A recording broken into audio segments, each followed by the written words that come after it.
बिस्मिल्लाहिर्रहमानिर्रहीम, अस्सलाम वालेकुम, गुड मॉर्निंग, सुबह बखैर। कैसे हैं आप लोग? उम्मीद करती हूँ बिल्कुल ठीक ठाक होंगे और दुआ करते हैं आज का दिन आपका बहुत ही अच्छा गुजरे, हंसते हुए मुस्कुराते हुए खैर आफियत के साथ गुजरे। नाज़रीन, आप देख रहे हैं रोही एट 10 और मैं हूँ आपकी होस्ट आसमा नौरीन। एक नई सुबह में आपको खुश आमदीद कहते हैं। जनाब, कैसा रहा आपका वीकेंड? और मौसम की अगर बात करें तो मौसम जो है वो बड़ा खुशगवार हुआ है जनाब। कल रात हल्की हल्की बारिश भी हुई है और अब एहसास हो रहा है कि सर्दियां जो हैं वो आ रही हैं और उनको वेलकम कर लेना चाहिए। अभी जो है मौसम के साथ साथ आपको पता है कि वायरल डिजीज़ भी होती हैं, तो उसका भी आपने बहुत ज़्यादा ख्याल रखना है, अपनी सेहत का बहुत ज़्यादा ख्याल रखना है। और आज थोड़ा सा मेरे ख्याल में लोगों के चेहरों पे खुशियां भी होंगी और थोड़ा सा मेरे ख्याल कहीं ना कहीं रिलीफ उनको जो मिला है। पेट्रोल की कीमतों में जो है वो कमी आई है, तो इस डीजल की कीमतों में भी, तो इससे ये है कि थोड़ा सा शहरियों को सुकून मिला होगा। थोड़ी सी मैं ज़्यादा सी मुस्कुराहट की बात नहीं करी, ऐसे थोड़ी सी मुस्कुराहट तो ज़रूर आई होगी कि अच्छा चलो पेट्रोल की कीमतें कम हो रही हैं। जो महंगाई का एक तूफान आया हुआ था, लोग बहुत ज़्यादा परेशान थे कि पेट्रोल की कीमतें बढ़ रही हैं, डीजल की कीमतें बढ़ रही हैं, गैस की कीमतों में इजाफा हो रहा है। मतलब आए दिन आप मेंटली तौर पे जो है वो प्रिपेयर होते थे, यार आज कुछ ना कुछ नया होने वाला है। तो आज सुबह जब मैं उठी तो मैं सोच रही थी कि कुछ नया होगा। वो नया ये था कि चले पेट्रोल की कीमतों में जो है वो कमी हो गई है। इसी के साथ अपने प्रोग्राम का सिलसिला आगे बढ़ाते हैं। आज हमारे साथ जो गेस्ट मौजूद हैं वो हैं जी हमारे रोही के एंकर पर्सन हैं बिलाल खान नियाजी। अस्सलाम वालेकुम। वालेकुम सलाम। कैसे हैं आप बिलाल? ठीक ठाक हैं? ठीक है, मैं बिल्कुल ठीक ठाक हूँ। सर्दियों की हल्की सी आमद आ गई है। हाँ, 15 अक्टूबर के बाद आ जानी चाहिए थी। जितना टाइम गुजर गया तब तो लगता था कि यार मतलब अब हर जगह से न्यूज आ रही थी जी गर्मी का जोर टूट गया, अब मौसम खुशगवार हो गया है, सर्दियां आ रही हैं। गुज़िश्ता 2 रोज से बारिश है। हाँ, और मुल्तान में रात को हल्की बारिश और बड़ी लेट नाइट बारिश हुई है। तकरीबन कोई 12-1 बजे के करीब जो है हल्की बूंदाबांदी। लेकिन सुबह ये एक ठंडी हवा चल रही थी। अब वो जो जख ठंडी हवा होती है ना, वो पता नहीं कब चलेगी। हाँ, असल उसका मजा उसका होता है कि शाम के वक्त जब ठंडी हवा चल रही है और आप बाहर बैठे हो, चाय पी रहे हो। चाय है, चाय से याद आया, चाय है हमारे पास आज। अच्छा, क्योंकि सुबह का आगाज ही चाय से होता है, तो अच्छी चाय हो और फिर उसके बाद जो है वो आपका दिन भी अच्छा गुजरता है। मेरा तो दिन अच्छा तभी गुजरता है, एक अच्छी चाय हो, आप अच्छी नींद करके सोएं, उसके बाद कुछ अच्छी खबरें भी सुन लें। हाँ, अच्छी खबरें सुनने के, क्योंकि हम पाकिस्तानी कौम तो अच्छी खबरों के लिए तरस गई थी ना। अच्छा, रोज बिलाल में हम डिस्कशंस कर रहे होते थे, अच्छा यार आज कुछ ये हो रहा है, ये हो रहा है, लोग परेशान है। और वाकई जिस तरह महंगाई चल रही थी, लोगों के लिए सरवाइव करना बहुत ज्यादा मुश्किल हो गया था। सबसे मेन चीज ये थी कि लोग ये कहते थे फुल स्टॉप कहाँ पे लगेगा, आखिर कब तक ये मुश्किल फैसले कब तक चलेंगे और उसका बोझ कब तक उठाएंगे। हाँ। तो अल्लाह करे ये फुल स्टॉप लग गया और अब वापसी का रास्ता हो महंगाई का, तो ये यकीनन पूरी कौम के लिए एक अच्छी खबर है। अच्छा, आप समझते हैं अभी एकदम से इन्होंने पेट्रोल की कीमतें जो है वो कम कर दी हैं और फिर ऐसे तकरीबन 16 दिन 15 दिन का गैप आएगा और फिर एकदम तूफान आएगा कि जी अच्छा जी अब 30 रुपए अब 40 रुपए पेट्रोल जो है वो बढ़ा दिया गया। दूसरी बार कोई जब से पीडीएम की हुकूमत और उसके बाद निगरान हुकूमत है, ये दूसरी बार हुआ है कि 40 रुपए तक पेट्रोलियम मसनूआत की कीमतों में कमी हुई है। शायद आपको याद हो जो एक ज़िमनी इंतखाबात पंजाब में हुए थे, आई थिंक जुलाई के महीने में, तो उस वक्त भी ये 40 से 42 रुपए कीमत कम की गई थी। और उस वक्त भी हम सब ये कह रहे थे कि 2-4 दिन के बाद इलेक्शन होना है, तो फिर वापसी का ये रास्ता ना इख्तियार कर लें। जब कीमत में कमी हुई है तो फिर इजाफा ना शुरू हो जाए, क्योंकि वो कीमत में कमी सिर्फ 15 दिन के लिए हुई थी। अब ये दूसरी बार ऐसा हो रहा है कि कीमत में कमी हुई है और इस बात की 40 रुपए तक, तो ये कमी तो बहुत ज्यादा है।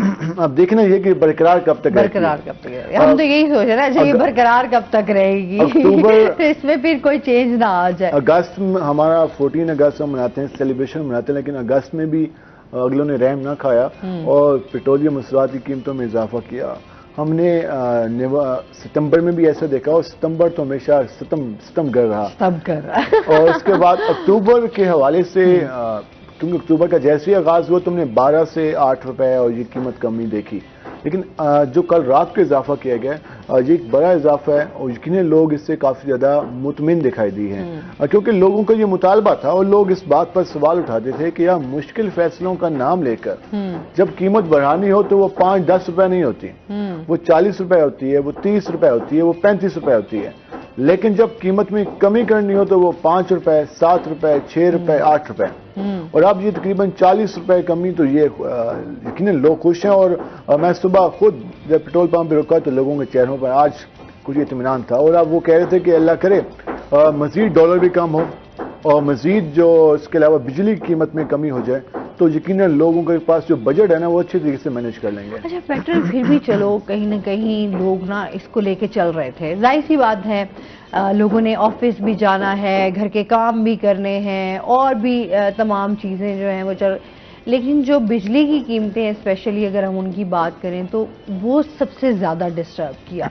अच्छा, क्योंकि आपका जब यूनिट ही इतना महंगा होगा और आपके टैक्सेस में इतना मजीद इजाफा कर दिया जाएगा तो वो लोगों के लिए ज्यादा मुश्किलात हैं बजाय कि अब पेट्रोल की कीमतें। एक और चीज जो हमने देखी कि हमारे यहाँ सब कुछ बेलगाम चल रहा था, बेसमझ चल रहा था, जिसका जो दिल चाह रहा था वो कर रहा था। लेकिन एक चीज हमने देखी कि स्मगलिंग के खिलाफ क्रैकडाउन हुकूमत ने किया, सिक्योरिटी इदारों ने किया और उसको रोकने की कोशिश की, उसके असरात भी नजर आए। हम देखते थे कि चीनी मार्केट से गायब, आटा मार्केट से गायब, डॉलर मार्केट से गायब, खाने पीने के अशिया के रेट्स आसमान पे, बातें करने लग जाती थी। जब आप स्मगलिंग और स्टॉक माफिया पर हाथ डालेंगे तो उसके डायरेक्ट असरात आम आदमी को मिलेंगे। उसका हालांकि हुकूमत ने चीनी कीमत में कमी नहीं की, लेकिन वो स्टॉक माफिया पे थोड़ा सा क्रैकडाउन डाला और स्मगलिंग को रोका तो मार्केट में चीनी अवेलेबल हो गई और वो उसकी प्राइस कम होना शुरू हो गई।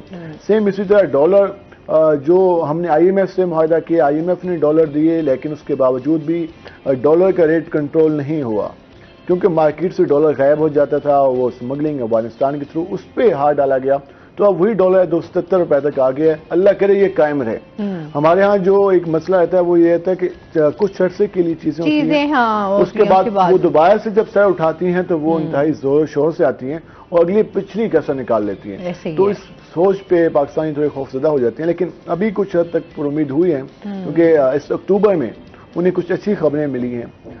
1 अक्टूबर को भी सुनने को मिला, 15 अक्टूबर की रात को, वरना ये होता है कि रात के अंधेरे में सोते हुए वहां पर पेट्रोल बम गिरा दिया गया। तो इस बार ये खबर सुनने को नहीं मिली।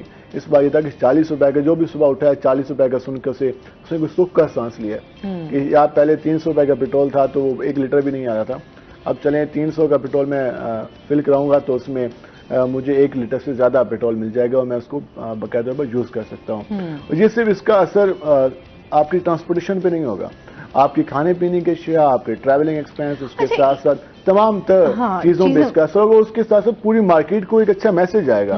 अच्छा, लेकिन ये हमारी बड़ी बदकिस्मती है, चाहे डॉलर का रेट नीचे आ रहा है और अगर थोड़ी सी कमी होगी, चले डॉलर का रेट जब नीचे आता है तो पेट्रोल की कीमतों में हाँ थोड़ी सी कमी कर दी जाती है, बट माजरत के साथ तो यही बात हम करते हैं कि हमारे जो खाने पीने की अशिया हैं, हमारी दीगर जो चीज़ें हैं इस्तेमाल होने वाली, हमारे ग्रॉसरी हो गई, इवन कि हमारे कहीं हम रेस्टोरेंट्स में जा रहे हैं, कहीं हम जो है शॉपिंग कर रहे हैं, वहाँ आपको कोई कमी दिखाई नहीं देगी, उससे आपको कोई फर्क नहीं पड़ेगा कि महंगाई ने कुछ हद तक लोगों को समझदार भी कर दी है। पहले जो हम जिस तरह से बगैर सोचे समझे अपने खर्चात करते थे, अपने खर्चे करते, लेकिन अब हम सब सोच समझ के करते हैं, क्योंकि हमें पता होता है कि जो बिजली का बिल भी मैनेज करना है, हाँ, ट्रांसपोर्ट का भी मैनेज करना है, खाने पीने का भी, और बाकी जो, तो अब अकेला बंदा कमाने वाला हो ना, उसको फिर जाहिर सी बात है बिलाल हर चीज मैनेज करनी है और फिर उसने अपने बजट के मुताबिक ही चीजें लेकर चलनी है, क्योंकि जितना बजट बिजली के बिलों की वजह से डिस्टर्ब हुआ है, आपकी आधी सैलरी तो बिजली के बिलों में ही चली जाती है। मेन इशू जो था वो बेसिक नीड्स का था, खुराक का मसला है, बेसिक नीड्स में आटा है, उसके अलावा जो उसमें घी है, उसमें खाने पीने की अशिया है, गोश्त है, चिकन है, सब्जियां हैं। अगर आप बेसिक नीड्स आम आवाम तक आसान निर्खों पर पहुंचा देंगे तो वो उसका बेहतर रिजल्ट आएगा। हाँ, अगर बेसिक नीड्स ही नहीं अवेलेबल, मुझे जीने के लिए रोटी नहीं मिल रही, हाँ, तो फिर मैं कहाँ से बाकी चीजों की तरफ जाऊंगा। तो मेन चीज है कि बेसिक नीड्स आप ही बोले। अच्छा, इसमें मेरे ख्याल में हम जो वोट देते हैं ये हमारा राइट बनता है कि हमें रिलीफ मिले,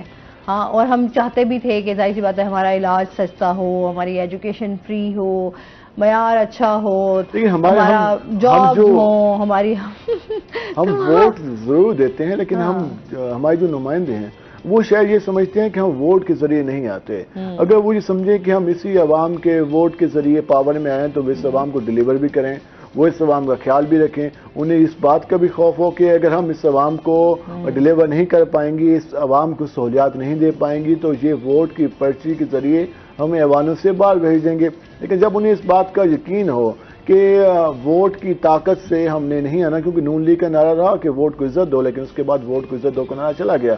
पीटीआई ने भी कहा कि जी जमहूरियत बेहतरीन, जमहूरियत मजबूत होनी चाहिए और अवाम की हुकूमत होनी चाहिए, और फिर उसके बाद वो भी भूल गए जब इक़्तिदार में पाकिस्तान पीपल पार्टी ने रोटी कपड़ा मकान का नारा लगाया, जमहूरियत बेहतरीन इंतकाम है, और उसके बाद वो भी जो जमहूरी असूल थे उस पर उस तरह से आवाज उठाते हुए दिखाई नहीं दिए। तो हमारी जो सियासी जमातें हैं उन्होंने अवाम को मायूस किया है, ना कि कोई उम्मीद दिखाई हो। अच्छा, अभी जैसे नवाज शरीफ साहब के हवाले से बातें चल रही हैं इस टाइम में, हमें तमाम, मैं कहती हूँ हॉट फेवरेट इशू यही चल रहा है कि वो वतन वापस आएंगे या नहीं आएंगे, अगर आ रहे हैं तो उनके लिए जो तैयारियां की जा रही हैं, जो जलसे किए जा रहे हैं, अच्छा एक्टिविटीज बहुत सारी ऐसी चल रही हैं जो उनके कारकुनान हैं, तो नवाज शरीफ साहब को वापस जरूर आना चाहिए। उनके आने से यकीनन मुल्क में जो एक जमूद है, मुल्क में एक अजीब सी सियासी सूरत हाल है, उसमें कमी आएगी।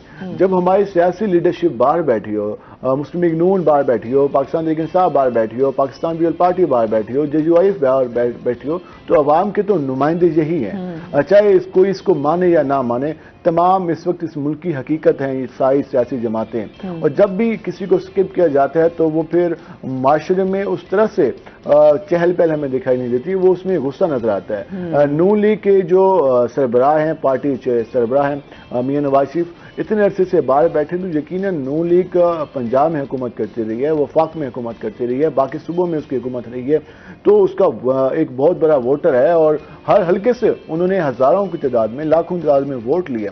तो वोट कोई ऐसे तो नहीं दे देता, कोई पार्टी लीडर से कुछ उसकी एफिलिएशन होती है तब होता है। इसी तरह पाकिस्तान तहरीक इंसाफ भी अगर मैदान में रहती है, पाकिस्तान मुस्लिम लीग नून भी रहती है, पाकिस्तान पीपल पार्टी भी रहती है, तमाम सियासी जमातें, तो मुल्क में सियासत की फिजा भी अच्छी होगी और लोगों का जो गुस्सा है, लोगों की जो मायूसी है वो भी कम होगी। क्योंकि मुझ समय था किसी को किसी न किसी से कोई होप होती है। अगर मैं ये कहता हूं कि मुझे सियासी जमातों ने नाउम्मीद किया है तो मैं फिर किसी और की तरफ देखूंगा, लेकिन मुल्क के अंदर ही किसी की तरफ देखूंगा ना कि वो आए और मुल्क को संभाले। अगर किसी की उम्मीद सियासी जमात के सरबराह से है तो उसकी उम्मीद को बरकरार रखा जाना चाहिए, चाहे वो जिस पार्टी का भी सरबराह है। ये तो हम वो कहते हैं ना, बस हम अपने आप को सेटिस्फाई करने के लिए कह सकते हैं कि हमारी उम्मीदों का जो है उसका ख्याल रखा जाए। एक्सपेक्टेशन जो हम आप लोगों के साथ जोड़ लेते हैं, जो हमारे हुक्मरान हैं, वो कभी फुलफिल हुई नहीं है। खैर चलें, कोई बात नहीं, फिर भी अच्छे की उम्मीद रखनी चाहिए। हम फिर भी यही चाहते हैं हमारे मुल्क के लिए अच्छा हो और आवाम को कहीं ना कहीं रिलीफ मिलता रहे, ताकि इस मुल्क की जो है वो सूरत हाल बेहतर हो सके। अच्छा, क्योंकि आज क्योंकि हम जिस तरह अब बात कर रहे थे ना कि हमारी जो बेसिक चीज़ें हैं, उस हवाले से जो है वो 16 अक्टूबर को दुनिया भर में फूड डे भी मनाया जाता है ना, इस हवाले से भी बात करते हैं बिलाल। लेकिन हमारे से एक कॉलर है। अस्सलाम वालेकुम। अस्सलाम वालेकुम जी। वालेकुम अस्सलाम। कैसे हैं जी आप? खैरियत से? अल्हम्दुलिल्लाह इंशाल्लाह माशाल्लाह। प्रोग्राम देखो, खासतौर पर आज बिलाल साहब आए हुए हैं, बहुत अच्छा प्रोग्राम करते हैं ये जी, बहुत और शुक्रिया। सभी को बहुत अच्छे तरीके से मुतारिफ कराते हैं। खासतौर पर लोगों के मसाइल जो ये फेस करते हैं ना पहले पर, तो उसको देखकर बहुत दिल को खुशी होती है कि एक एक गरीब आदमी की एक एक बात सुनकर हुक्काम बाला तक पहुंचाते हैं। तो बिलाल साहब आप कैसे हैं? खैरियत से? अल्लाह का शुक्र है, आपका बहुत शुक्रिया, आपने इतनी मोहब्बतों से नवाजा। खुश रहे आबाद। ये हमारे वैसे रेगुलर कॉलर हैं बिलाल। फिलहाल आप बहुत अच्छे लगते हैं प्रोग्राम करते हुए, और खासतौर पर जो लोगों के मसाइल आप जिस खूबसूरती से पेश करते हैं ना, और एक एक बंदे को आप जिस तरह ब्रीफ करते हैं, मुझे बहुत खुशी होती है कि आप दिल में, मेरे ख्याल में, दर्द रखते हैं गरीब आवाम का। नहीं, इंशाल्लाह ये सिलसिला हम जारी रखेंगे। हमारी कोशिश होती है कि आम आदमी की आवाज वानों तक पहुंचा सकें और आम आदमी को बोलना भी सिखाएं। जी जी, बिलाल कभी मुजफ्फरनगर तशरीफ लाएं, या हमारे भी कुछ मसाइल हैं, इनको भी उजागर कीजिए। हम 2-3 हफ्ते पहले मुजफ्फरनगर आए थे और फिर अगर आए तो हम आपसे जरूर रब्ता करेंगे। मुझसे रब्ता कीजिए। यहाँ पर जो है ये बहुत बड़ा और बहुत पुराना डिस्ट्रिक्ट है हमारा। यहाँ पर सहूलियात नाम की एक चीज भी नहीं है, जिसे अब ना कोई वॉकिंग एरिया है। एक पार्क बनाया तो उसको मजाक बना के रखा हुआ है, और जगह जगह एक पार्क का इफ्तिताह किया तो उसको बंद कर दिया, वहां पर कूड़ा और सब दुनिया जहान का जो है गंद वही फेंका जाता है। इसके अलावा गलियों की हालत ऐसी खस्ता हो चुकी है कि पैदल चलना मुहाल है। और इतना पुराना डिस्ट्रिक्ट मुजफ्फरगढ़ और इतना पुराना डिस्ट्रिक्ट माशाल्लाह तारीखी जिला है, इसमें आज तक जितने भी हमारे सियासतदान आए हैं या हुकूमत है या डीपीओ कमिश्नर साहब से होते हैं, वो कोई ऐसा काम नहीं करते। हमारे कचेरी चौक में अल्लाह का नाम बड़ी खूबसूरती से बहुत खूबसूरत लगता है, दिल खुश होता है, लेकिन उसकी रात को लाइटें तक इन्होंने बंद कर दी है। बिल्कुल तलेश चौक पे इशू है। हाँ चले इनको जब इनको अल्लाह के नाम का पास भी तो बाकी आवाज के क्या ये सुने। चले। हाँ इशफाक साहब, आप अपना बेशक नंबर जो है वो नोट डाउन करवा दीजिएगा, तो इंशाल्लाह बिलाल जो है वो जरूर इस पे डिस्कस भी करेंगे और आके आपके मसाइल को देखेंगे भी सही। बहुत शुक्रिया कॉल करने का। अच्छा, वही ना, लोगों के बहुत मसाइल हैं। हम अगर बात करें ज़िले की, हम बात करें शहर की, तो वहाँ पर अपने मसाइल हैं। अगर हम मुल्तान की बात कर लें तो हमारे मुल्तान में देखें कितने मसाइल हैं, कितनी तमाम चीज़ें हैं। सबसे जो मेन इशू इसमें रहा ना कि हम अभी सियासी जमातों का जिक्र कर रहे हैं। हमारी सियासी जमातें जब इक़्तिदार में आई तो उन्होंने अपनी पावर्स जो थी अपने पास रखी, अपने एमपीज एमएनएस को मजबूत किया, उनको अरबों रुपए, 1-1 अरब रुपए के, 2-2 अरब रुपए के फंड्स दिए, लेकिन उनको ये तौफीक नहीं हुई कि वो लोकल बॉडी सिस्टम मुतारिफ करा दें। अब एक एमपी अगर इस हल्के की बात करें तो उसकी आबादी तकरीबन 6 लाख 7 लाख आबादी होती है, और वोटर्स की बात करें तो वो 1-1 लाख उसके वोटर्स होते हैं। टोटल अगर हम बात करें तो 2-2 लाख 2.5 लाख वोटर्स होते हैं। तो एक एमपी इतने बड़े हल्के को किस तरह से देख सकता है? अगर आप लोकल बॉडी सिस्टम को मुतारिफ करता तो हर गली महल्ले से एक जूनियर कौंसिल मेंबर होता, यूसी चेयरमैन होता, वाइस चेयरमैन होता, यूथ का नुमाइंदा होता, मिनॉरिटीज का नुमाइंदा होता, किसान का नुमाइंदा होता, तो किसी ना किसी की तो आवाज होती। और फर्ज किया मैंने एक जूनियर कौंसिल के मेंबर्स को वोट दिया, मुझसे वो मांगने है, तो मैं उससे कल कह सकता हूँ कि यार मेरी गली का गटर बंद पर है, आप इसे खुलवाएं। अब ये कंप्लेंट एमपी साहब के पास से आ रही है, नाली का पानी बाहर आ रहा है, ये कंप्लेंट जारी एमपीए के पास। अच्छा, यूनियन काउंसिल सभी जो चीजें चल रही थी उस टाइम, जो काउंसलर्स भी होते, यकीन करें वो थोड़ी बहुत बातें सुनते तो सही, लेकिन फिर भी डायरेक्ट आपका जो मामला होता था वो जाता है उन्हीं के पास था, एमपीए के पास ही जाता लेकिन वो एक आपके सामने एक चैनल तो होता है, आप किसी के सामने, हाँ, किसी के सामने आप जाके बता तो सकते हैं। उससे आपको भी पता है कि ये बंदा या इसके मुतबादिल जो बंदा है वो हमसे वोट मांगने आएगा, तो उसके बदले हम उससे 4-5 काम करा लेते हैं। अब वही एमपीए साहब है जो गली की नाली साफ करने पर वोट ले जाता है, जो कि एक जूनियर कौंसिल का मेंबर, गली का जो मेंबर होता है, उसने वोट लेना था गली की सफाई पे, और ये काम हमारा एमपीए करा रहा है। मुझे याद है पाकिस्तान तहरीक इंसाफ की हुकूमत थी और मैं एक पीटीआई के एमपीए साहब के पास बैठा हुआ था, तो एक बंदा उसके पास आया, उसने कहा कि भाईजान मैंने एक ट्रांसफर कराना है। उसने यार हुक्म कर, उसने कि मुल्तान वेस्ट मैनेजमेंट कंपनी में मेरा एक सफाई वर्कर है, उसको वहां से यहाँ लगवाना है। एमपी साहब ने फोन उठाया और मिलाया, उसने कि फलां बंदे को ट्रांसफर कर दो। अब लाजमी बात है एक सैनिटरी वर्कर का ट्रांसफर था, तो वो फौरी हो गया। तो एमपी साहब ने कहा कि आपका काम हो गया, तो वो बंदा इतना खुश हुआ, उसने कहा कि आपने मेरा मसला हल कर दिया। आप अंदाजा लगाएं, एक गली में सफाई वर्कर को इस गली से दूसरी गली शिफ्ट करना था, वो एमपीए के पास आया हुआ था। हाँ। उस बंदे को ये यकीन था कि मैं सरकारी इदारे में जाऊंगा तो वहां मेरी बात सुनी जाएगी, उसके पास कोई और फोरम ही नहीं था, उसने आके एमपीए का दरवाजा खटकाया। तो जब जी सूरत हाल होगी, जब हम लोकल बॉडी सिस्टम नहीं लाएंगे, तो मुजफ्फरगढ़ की जिससे भाई बात कर रहे थे कि मुजफ्फरगढ़ में प्रॉब्लम्स क्यों हैं, क्योंकि एमपीए साहब एमएनए साहब वोट लेके चले जाते हैं लाहौर, और मुजफ्फरगढ़ बदकिस्मती से उन नुमाइंदों को चुनता रहा है जो कि अवामी नुमाइंदे नहीं थे, जिन्होंने वहां के मसाइल को हल नहीं किया, बल्कि वो अपने खानदान को प्रोटेक्ट करते हैं, बल्कि वो अपनी जो सो कॉल्ड उनका एक सिलसिला बना हुआ है उसको प्रोटेक्ट करने की कोशिश करते हैं, ना कि वो वहां के मकामी मसाइल को सीरियसली। हाँ। अभी हम फ्लड आया हुआ था जलालपुर पीरवाला में, तो वहां पे हम गए तो बांध टूटने से वहां पर सैलाब आ गया और काफी ज्यादा जो आबादी थी वो ज़ेर-ए-आब आ गई, लोगों के घर डैमेज हो गए, लोग परेशान थे। वहां के एमएनए रहे राना कासिम नून, तो हमने उन लोगों से पूछा कि भाई आपके एमएनए ने क्या हेल्प की, तो एक बंदा इसने कहा कि हमारे एमएनए ने हमें बहुत ज्यादा हेल्प की है, बहुत सपोर्ट की है। मैंने कहा क्या सपोर्ट किया, आपका पूरा इलाका डूब गया है। हाँ। आप कहें कि एमएनए ने बहुत सपोर्ट किया, कहते वो सपोर्ट इस तरह किया कि जब हम बांध बना रहे थे तो उसने आधा ड्रम तेल का हमें भिजवाया, जिसके जरिए हमने क्रेन के जरिए हमने वो बांध बनाने की कोशिश की, लेकिन बांध टूट गया था, तो आधा ड्रम उसने हमें भेजा था, वो हमें याद रहेगा। पूरे गांव पे एहसान हो गया कि आधा ड्रम एमएनए साहब ने भेजा था पेट्रोल का, डीजल का। तो वो उसी बेस पे ही वोट ले जाएंगे। तो जब इस तरह का सिलसिला होगा तो फिर बुनियादी मसाइल हल नहीं होते। फिर वो बात है ना, लोग ये अब कहते हैं अच्छा साफ पानी मिले, हमें हमारे सीवरेज के मसाइल हल हों, हमारे पार्क्स बेहतर हों, कोई रोड्स हमारी अच्छी खुली कुशादा हो, लुक आफ्टर करने वाला कोई होगा। हाँ, तो किसी से तो हम हमारे जवाब तो अभी मांगने वाले मसाइल ही यकीन करें इतने सारे हैं। हम हमेशा बात करते हैं बहुत मसाइल हैं, बहुत इतने मसाइल कि हम छोटी छोटी चीजें भी यहाँ पे अच्छा हम डिस्कस करते हैं, बहुत छोटी छोटी चीजें। अरे बहुत हम लोग हर चीज को साथ लेकर चल रहे होते हैं हमारी ताकि कोशिश होती है हाँ एक गली तक हम हाँ, जाएं और उसमें जाकर डोर स्टेप तक जहां तक हो उनकी आवाज हम पहुंचा सकें। हम सिर्फ आवाज पहुंचा सकते हैं, हम उन सरकारी इदारों को और उनका असल परफॉर्मेंस उनकी बता सकते हैं। मैंने भी एक दिन सोचा, मैंने कहा बिलाल मैं मुझे भी एक दिन अपने साथ फील्ड में ले जाना, जरा देखे तो सही ना हुआ।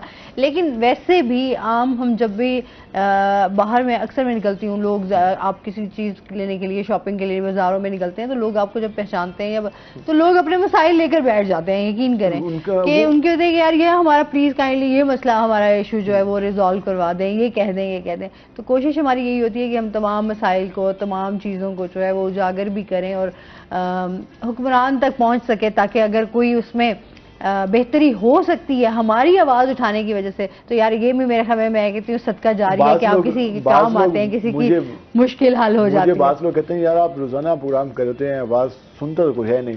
तो आगे से हमारा भी जवाब है, जिनको चुन के भेजते हो, जिनके लिए नारे लगाते हो, तो किसी इंसान को, किसी ऐसे लोग बंदों को चुन के भेजो असेंबली में जो तुम्हारी आवाज सुने।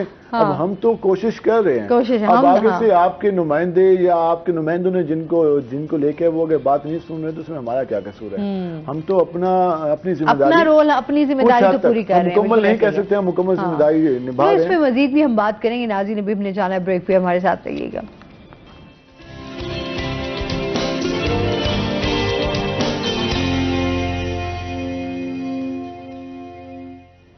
वेलकम बैक नाज़रीन, रोही एट 10 में आपको खुश आमदीद कहते हैं। उसके साथ ही चलते हैं अपने सेगमेंट की तरफ, टुडेज वेदर। ज़मीर हमारे साथ मौजूद हैं, सलमान ज़मीर से जानते हैं आज मौसम कैसा रहेगा, क्या सूरत हाल है। जी बिल्कुल, गुज़िश्ता रात होने वाली बारिश के बायस मुल्तान का मौसम जो है वो यकसा तब्दील हो चुका है और आज मुल्तान के मौसम में ठंड महसूस की जा रही है। आज सुबह ही चलने वाली हवाएं जो हैं उनसे ठंडी हवाएं जो है वो महसूस हो रही हैं और धूप के अंदर जो है वो गर्मी महसूस नहीं की जा रही। दर्जा हरारत के हवाले से मैं बात करूं तो मुल्तान का आज का कम से कम दर्जा हरारत जो है वो 19 डिग्री सेंटीग्रेड रहने का इम्कान जाहिर किया जा रहा है, जबकि ज़्यादा से ज़्यादा दर्जा हरारत जो है वो 28 डिग्री सेंटीग्रेड रिकॉर्ड किया गया है। महकमा मौसमियात की जानिब से हवा में नमी का तनासुब जो बताया गया है वो 83% रिकॉर्ड किया गया है और एयर क्वालिटी इंडेक्स जो है वो 183 पॉइंट्स के साथ मुल्तान का आज पाकिस्तान में तीसरा नंबर है। महकमा मौसमियात की जानिब से ये बताया गया है कि अब ठंड बढ़ेगी और गर्मी में खासरखा जो है वो कमी वाक़या होगी। महकमा सेहत की जानिब से बताया गया है कि बच्चों को खास तौर पे लेकर ना निकला जाए दिन और रात के औकात में, क्योंकि बदलता मौसम है। तो बदलते मौसम के साथ मुख्तलिफ बीमारियां जो हैं वो पैदा होती हैं और उनसे बचने के लिए बच्चों को ठंड से महफूज किया जाए और गर्म मशरूबात का इस्तेमाल किया जाए। जी बहुत शुक्रिया आपका सलमान ज़मीर। और जिस तरह बता रहे हैं कि मौसम वाकई चेंज हो गया, तो अभी आपको अपनी सेहत का भी ख्याल रखना है। और इसके साथ साथ जी हमारे साथ गेस्ट मौजूद हैं, उनकी तरफ चलते हैं। डॉक्टर निदा हमारे साथ मौजूद हैं जो कि फूड साइंटिस्ट हैं। अस्सलाम वालेकुम, कैसी हैं आप? ठीक ठाक हैं? वेलकम करते हैं अपने शो में आपको। आपने जो है वो वेलकम कर लिया है फिर सर्दियों को? अभी तो मुल्तान में आपको पता है सर्दियां जरा लेट ही आती हैं। हाँ, ऐसे हल्की फुल्की सर्दी, हल्की फुल्की सर्दी। लेकिन ये बड़ा प्लेजेंट मौसम होता है ना, इसके साथ बड़ा अभी प्लेजेंट मौसम स्टार्ट होगा नवंबर में। बिल्कुल ऐसे ही है। अच्छा जी, आज जैसे मैंने आपको बताया था कि आज 16 अक्टूबर है, तो उसके हवाले से जो है आलमी सतह पर जो है वर्ल्ड फूड डे मनाया जा रहा है।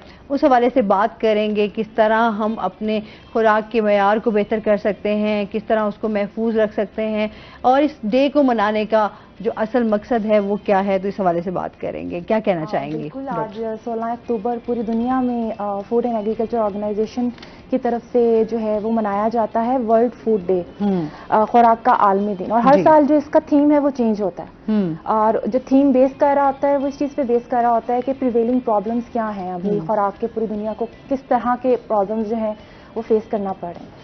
तो इसी सिलसिले में इस दफ़ा जो थीम है वो है water is life and water is food, leave no one behind. तो पानी की जो अहमियत है उसको उजागर करने के लिए 2023 का खुराक का आलमी दिन जो है वो मनाया जा रहा है। आप जैसे जानते हैं पानी ज़िंदगी है, ये एक ऐसी स्टेटमेंट है जो हम रोज़मर्रा ज़िंदगी में इस्तेमाल तो करते हैं मगर हम इसकी डेप्थ में नहीं सोचते इतना कि पानी की जो कमी है कितना बड़ा मसला, आलमी मसला है इस वक्त। 2.5 बिलियन लोग इस वक्त ऐसे ममालिक में रिहाइश पजीर हैं जहाँ पे उनको पानी की कमी का सामना करना पड़ रहा है। इसके अलावा पिछले 10 सालों का अगर डाटा देखा जाए तो 20% पानी के जो फ्रेश रिसोर्सेज हैं उसमें कमी आई है।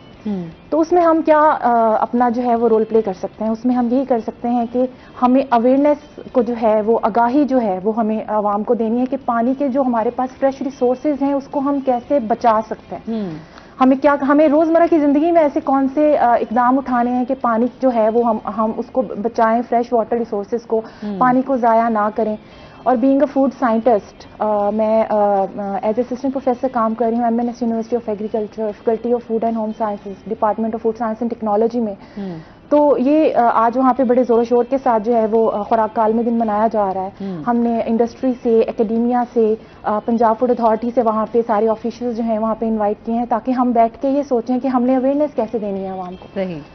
तो ये इसका यही मकसद है। हर साल इसका जो है वो थीम चेंज होता है। और इस जी प्लीज। अच्छा, ये आपने बड़ी अच्छी बात की पानी के हवाले से। अभी हम बात भी कर रहे थे बिलाल से कि पानी इस टाइम हमारा सबसे मेन मसला है। और जिस तरह अभी पानी की तो हम लोग कहते हैं ना कि अल्लाह की बहुत बड़ी नेमत है।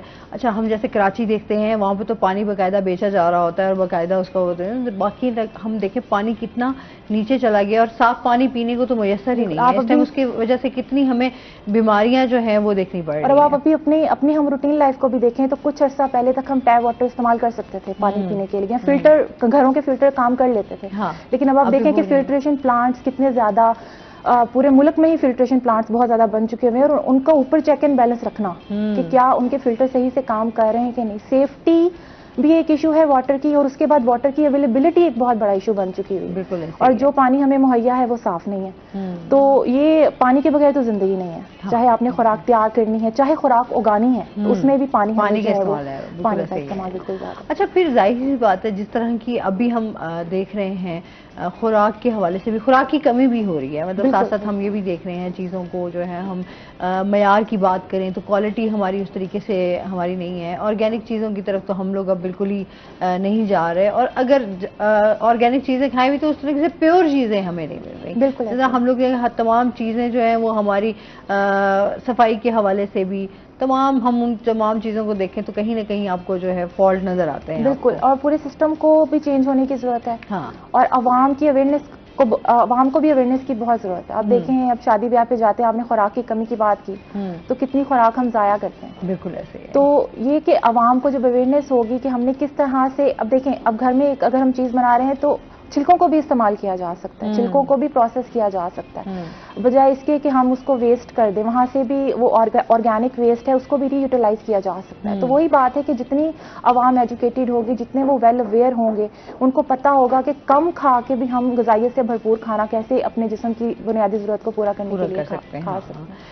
तो ये चीज़ है कि अवेयरनेस बहुत ज़रूरी है। इसीलिए जो हमारा डिपार्टमेंट है, department of food science and technology, वो अक्सर ही ऐसे सेमिनार जो है वो हम मुनक्कद करवाते रहते हैं। हमारे जो स्टूडेंट्स हैं वहाँ पे वो बहुत ज़्यादा इंगेज रहते हैं ऐसी एक्टिविटीज़ में। एक स्टूडेंट कुछ सीखता है तो वो 10 ख़ानदानों को जाके सिखा सकता है। तो हम उनको भी कहते हैं कि जो आप यहाँ पे सीखते हैं वो अपने घरों में जाके बताएं, ताकि कोई सिस्टम तब बनेगा जब लोग बेहतरी की तरफ जाएंगे, जब लोगों को अवेयरनेस आएगी। हाँ, तो हमारी यूनिवर्सिटी और हमारा जो डिपार्टमेंट है वो इन्हीं लाइंस के ऊपर काम कर रहा है। कोशिश कर रहे हैं कि हम एक ऐसा चेंज लेके आए कि जो परमानेंट हो, टेम्पररी ना हो।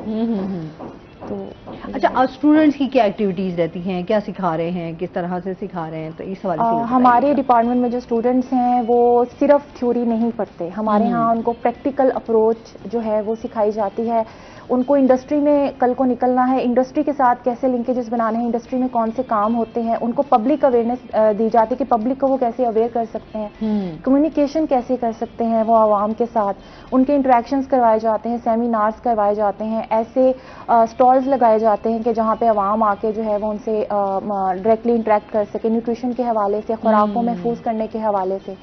और ये सारी चीज़ें और एक्टिविटीज़ में वो इन्वॉल्व रहते हैं। इंटरेस्टिंग भी होती हैं ये एक्टिविटीज़, और पढ़ाई के साथ साथ वो जब इस तरह प्रैक्टिकल लाइफ में जाएंगे तो वो बहुत अच्छा परफॉर्म कर सकते हैं। अच्छा, रोज फिर आपको कुछ ना कुछ नया सीखने को भी मिलता है, तो ये भी बात है। अच्छा, आप क्या कहना चाहेंगे जैसे हम वर्ल्ड फूड डे के हवाले से, बिलाल? हमारे यहाँ जो असली में मेन इशू है वो सिक्योरिटी का आ रहा है। लास्ट टाइम कुछ सालों से हम देख रहे हैं कि हमारे यहाँ जो फ्लड आया उस वजह से हमारे यहाँ जो खुराक के मसाइल पैदा हुए। हमारे यहाँ जिस तरह गंदम की फसल है, बेसिक अनाज है, हम मोस्टली घर में सब आटा यूज़ करते हैं रोटी बनाने के लिए, खाना बनाने के लिए। तो अवेलेबिलिटी अब हमारे यहाँ हमारे मुल्क में महकमा फूड मौजूद है।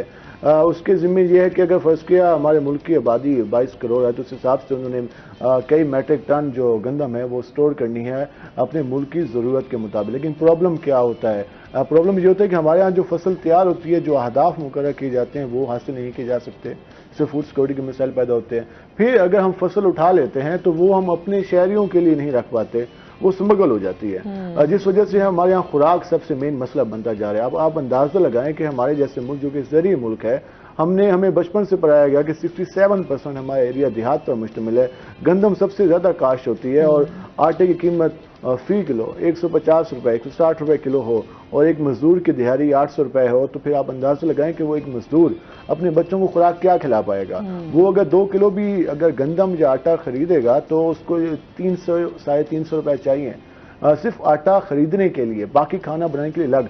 तो हमारे यहाँ जो बेसिक नीड तभी जो खुराक है वो बेहतर हो सकती है जब हमारे यहाँ हुकूमत और रियासती सतह पर इस तरह के इकदाम लिए जाएं कि एक तो हमारे यहाँ खुराक जो है, फसलें जो हैं वो वाफर मकदार में है, उनकी प्रोडक्शन बेहतर हो, बेहतर बीज का इस्तेमाल किया जाए, और दूसरा जो सैलाब और दीगर आफात की वजह से हमारे यहाँ जो फसलों को नुकसान पहुँचता है, खुराक के मसाइल आते हैं उस पर, और तीसरा कि हमारे यहाँ जो फसल या जो हमारे यहाँ गंदम या बाकी खाने पीने की अशिया होती हैं वो स्मगल हो जाएंगी, तो फिर हमारी आवाम को क्या मिलेगा? अगर पूरी दुनिया के हवाले से बात करें तो हमने देखा कि जिस तरह से जो मौसम तब्दील हुआ, जिस तरह से हम देख रहे थे कि मौसमाजी तब्दीलियाँ असर अंदाज हो रही हैं, वो यकीन हमारे खित्ते पे भी हो रही हैं, लेकिन प्रॉब्लम यह है कि हमारी तरफ से किसी किस्म की तैयारी नहीं की गई। हमारे यहाँ सिर्फ ज़बानी जमा खर्च तो हो जाता है, लेकिन प्रैक्टिकली हम नहीं देखते कि ग्राउंड पे क्या हो रहा है। ज़री यूनिवर्सिटी में हम देखते हैं कि वहाँ पर एक अच्छा मैसेज, साउथ पंजाब में ये काफ़ी एक हम कह सकते हैं कि नेमत है कि वहाँ पर स्टूडेंट्स को और कम से कम इस हवाले से एजुकेशन दी जा रही है, और हमारे यहाँ काफ़ी बड़ी तादाद में स्टूडेंट बाहर आ रहे हैं जो कि ज़राअत से वाबस्ता हो सकते हैं। हमारे यहाँ एक और भी प्रॉब्लम रहा है कि हमारे नौजवान अगर कुछ नहीं कर पाते तो फिर वो ज़राअत की तरफ आते थे, लेकिन अब ये कंसेप्ट चेंज हो रहा है, क्योंकि जब हम ज़राअत की तरफ नहीं आएंगे तो फिर खुराक के तो मसाइल रहेंगे। खुराक तो तभी है ना जब वो फसल होगी, फसल बेहतर प्रोडक्शन होगी, उसके बाद वो मार्केट में जाएगी, तभी जाकर हम देख सकते हैं कि वो चीज़ें हर इंसान तक जो खुराक है उसके हिसाब के मुताबिक मिल पाएगी। लेकिन जब फूड सिक्योरिटी, फूड शॉर्टेज होगी तो फिर किस तरह मसाइल होंगे, तो फिर हमारे यहाँ तो वैसे ही बहुत सारी चीज़ें चल रही हैं, तो उसमें तो हम खुराक की कमी का शिकार भी हो सकते हैं, डिफरेंट बीमारियों का शिकार भी हो सकते हैं। इसमें मजीद भी हम बात करेंगे नाज़रीन। अभी हमने जाना है ब्रेक पे, हमारे साथ रहिएगा।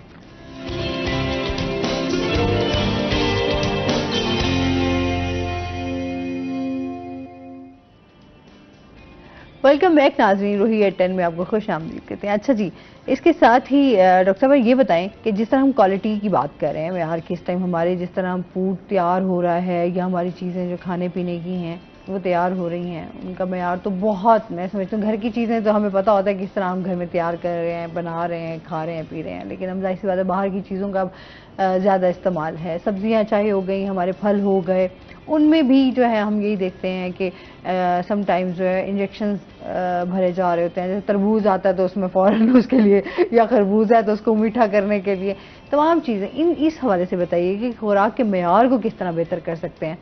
ठीक है, खुराक के मेयार को बेहतर करने के लिए जो चीज़ें ज़रूरी हैं उसमें फिर मैं वही बात करूँगी कि जब तक हम खुद अपने लिए खुद अपना मुहासबा नहीं करेंगे हम बेहतर नहीं हो सकते। हम ये है कि अब पंजाब फूड अथॉरिटी पूरे पंजाब में काम कर रही है, जो कि खुराक की सेफ्टी को भी देख रही है, उसकी क्वालिटी को भी देख रही है, सजाएं भी दे रही है, फाइन भी कर रही है। लेकिन ये कि जिसने गलत काम करना है, जब तक वो इसको अपना इखलाकी फरीजा नहीं समझेगा कि मैंने मिलावट नहीं करनी, तब तक बेहतरी नहीं आ सकती। देखें कि इस्लामी मुल्क है, हम पे तो मजहबी फरीजा भी ये है कि हम मिलावटशुदा जो चीज़ें हैं उनको ना बेचें, हम ऐसा बिजनेस करें जो बिल्कुल फेयर हो। तो आपकी बात बिल्कुल ठीक है, ये जो मसाइल हैं ये बहुत ज़्यादा बढ़ चुके हुए हैं खुराक की। इसी वजह से आप देखें कि हॉस्पिटल्स में कितना ज़्यादा रश बढ़ चुका हुआ है, नई नई बीमारियां जो हैं वो हमारे हमारा इम्यून सिस्टम कितना आप देखें डिस्टर्ब हो गया, बच्चों का कितना डिस्टर्ब हो गया, डेवलपमेंट नहीं हो रही है, अब उनमें वो हाइट ही अचीव नहीं हो रही है कि जो, क्योंकि मिल्क एक बेसिक नेसेसिटी है बच्चों के लिए। जो बच्चा है वो 2 साल तक जो है वो टोटली डिपेंडेंट होता है दूध के ऊपर, और वही दूध अगर उसको खालिस नहीं मिलता है, अगर उसमें केमिकल्स हैं तो बहुत बड़ा मसला है, लेकिन अगर उसमें पानी भी डाल दिया जाए तो दूध की वो न्यूट्रिशन तो बच्चे को नहीं मिलती। बिल्कुल ऐसे तो वो है कि हम अपनी नस्लों को खुद अपने हाथों से बर्बाद करें। तो ये चीज़ है कि इसके लिए जितना हम ये जितने भी फूड बिजनेस ऑपरेटर्स हैं, अब हमारी यूनिवर्सिटी में ऐसा होता है कि अब ये पहली यूनिवर्सिटी है साउथ पंजाब की कि जिसमें हम फूड बिजनेस ऑपरेटर्स को ट्रेन करते हैं। सही। हम उनके पास जाते हैं, मैं खुद गई हूँ बहुत सारी फूड इंडस्ट्रीज में, हम उनको ट्रेन करते हैं, उनको अवेयरनेस देते हैं कि वो छोटी छोटी कौन सी ऐसी बातें हैं कि जिनको मद्देनजर रखते हुए वो खुराक को तैयार करेंगे तो खुराक महफूज तरीके से तैयार होगी, या उनको इखलाकी तौर पे भी हम ट्रेन करने की कोशिश करते हैं। अहादीस का उनको जो है वो रेफरेंस देते हैं, क्योंकि हमारे यहाँ जितना भी फूड बिजनेस ऑपरेटर है वो एजुकेटेड नहीं है, वो बिल्कुल लेमैन है, वो बिजनेस में आ गए हैं। तो उनको समटाइम्स वो कोई ऐसा अमल कर रहे होते हैं जो कि बहुत बड़ा थ्रेट होता है फूड सेफ्टी को, लेकिन उनको पता ही नहीं होता। तो उनको अवेयर करना, हम इंडस्ट्री को भी कहते हैं कि अपना जो भी फूड वर्कर आप रखें उसको अवेयर करें। हम यूनिवर्सिटी ने भी ये बेरा उठाया हुआ है कि हमने उनको अवेयर करना है, ताकि जितना पार्ट हम प्ले कर सकते हैं इस पूरे प्रोसेस में हम उतना प्ले करें, और इंशाअल्लाह ताला बहुत पूरी उम्मीद है कि आने वाले सालों में बहुत बेहतरी देखने को मिलेगी। हालांकि हालात बहुत ख़राब हैं खुराक के, खुद भी देख लें हम, कोई भी चीज़ उठा लें आप, इवन फ्रूट्स एंड वेजिटेबल, जैसे पहले हम सुनते थे कि चलें कुछ नहीं खाएंगे, फल और सब्जियां खा लेंगे, ऐसे ही है। लेकिन अब ये आपने जैसे मिसाल दी कि फल और सब्जियों में भी इंजेक्शन लग रहे हैं, उनके अंदर पेस्टिसाइड्स मौजूद तो ऐसे केमिकल आ गए हैं कि आपकी जो सब्जियां पड़ी होंगी ना, आपकी 5 दिन की, 3 दिन की या 2 दिन की भी इवन के, तो इस तरह के केमिकल उन्होंने इजाद कर लिए। पाकिस्तानी अवाम तो वैसे ही ना, वो कहते हैं ना जुगाड़ से उसमें आगे है, तो उन्होंने अब कोई इस तरह का और एक चीज कोई तैयार कर लिया जिससे आप उसे स्प्रे करेंगे, वो भी तो हमारे सामने है। वो तो बिना गंदे पानी से जो है आपकी सब्जियां तैयार हो रही हैं, आपको जो है इस चीज़ का बिल्कुल हमें एहसास ही नहीं होता। अब कहते हैं जी हमारी जो सब्जियां हैं उसमें आपको विटामिन हैं, मिनरल्स हैं, तो वो खैर उस तरीके से तो हमें नहीं अब मुयसर हो रहा है। मुझे ऐसा लगता है कि अब हमें एक दूसरे को ब्लेम करने की बजाय, या फिर हमें सिस्टम को ब्लेम करने की बजाय हर किसी को अब मैदान में उतर जाना चाहिए और अपना अपना पार्ट प्ले करना चाहिए। और लेकिन वो भी नहीं हम करते ना माशाल्लाह से, हम कहते हैं हर चीज़ जो है ना हमें ऐसे मिल जाए प्लेट में रखी हुई और तमाम चीज़ें हमारी दुरुस्त हों। अच्छा, फिर वही बात आ जाती है कि चाहे हमारे फल हैं वो भी इसी तरह, उसमें फलों में भी मिलावट आने लग गई है, तो सब्जियां आपकी वो नहीं है, खाली दूध तो वैसे ही माशाल्लाह वो तो आप उसको साइड भी रख दें। तो ये तमाम चीज़ें हमें हमारी सेहत को नुकसान पहुंचा रही हैं। अच्छा, न्यूट्रिशन की कमी हमें बहुत ज़्यादा अब हम दिन ब दिन देख रहे हैं कि वो भी हो रही है। जिस तरह हमने बच्चों की बात की, बच्चे तो अब बिल्कुल ही सब्जियों और फ्रूट की तरफ तो आते ही नहीं है ना। बिल्कुल ऐसे। तो इस हवाले से भी बताइए था कि न्यूट्रिशन की कमी को कैसे पूरा किया जा सकता है? न्यूट्रिशन की कमी को ऐसे पूरा किया जा सकता है कि हम ऐसे हेल्दी ऑप्शंस लेके आए, फूड प्रोसेसिंग इंडस्ट्री जैसे हेल्दी ऑप्शंस जो कि क्वालिटी और सेफ्टी के लिहाज से बेस्ट हों, मार्केट में आए और बच्चों के लिए वो अपीलिंग हो, बच्चे उनको खाएं। और दूसरी बात ये कि दूध जो है उसके ऊपर काम करने की जरूरत है। देखिए, फूड क्वालिटी और फूड सेफ्टी के लिए एक टर्म यूज होती है खेत से प्लेट तक।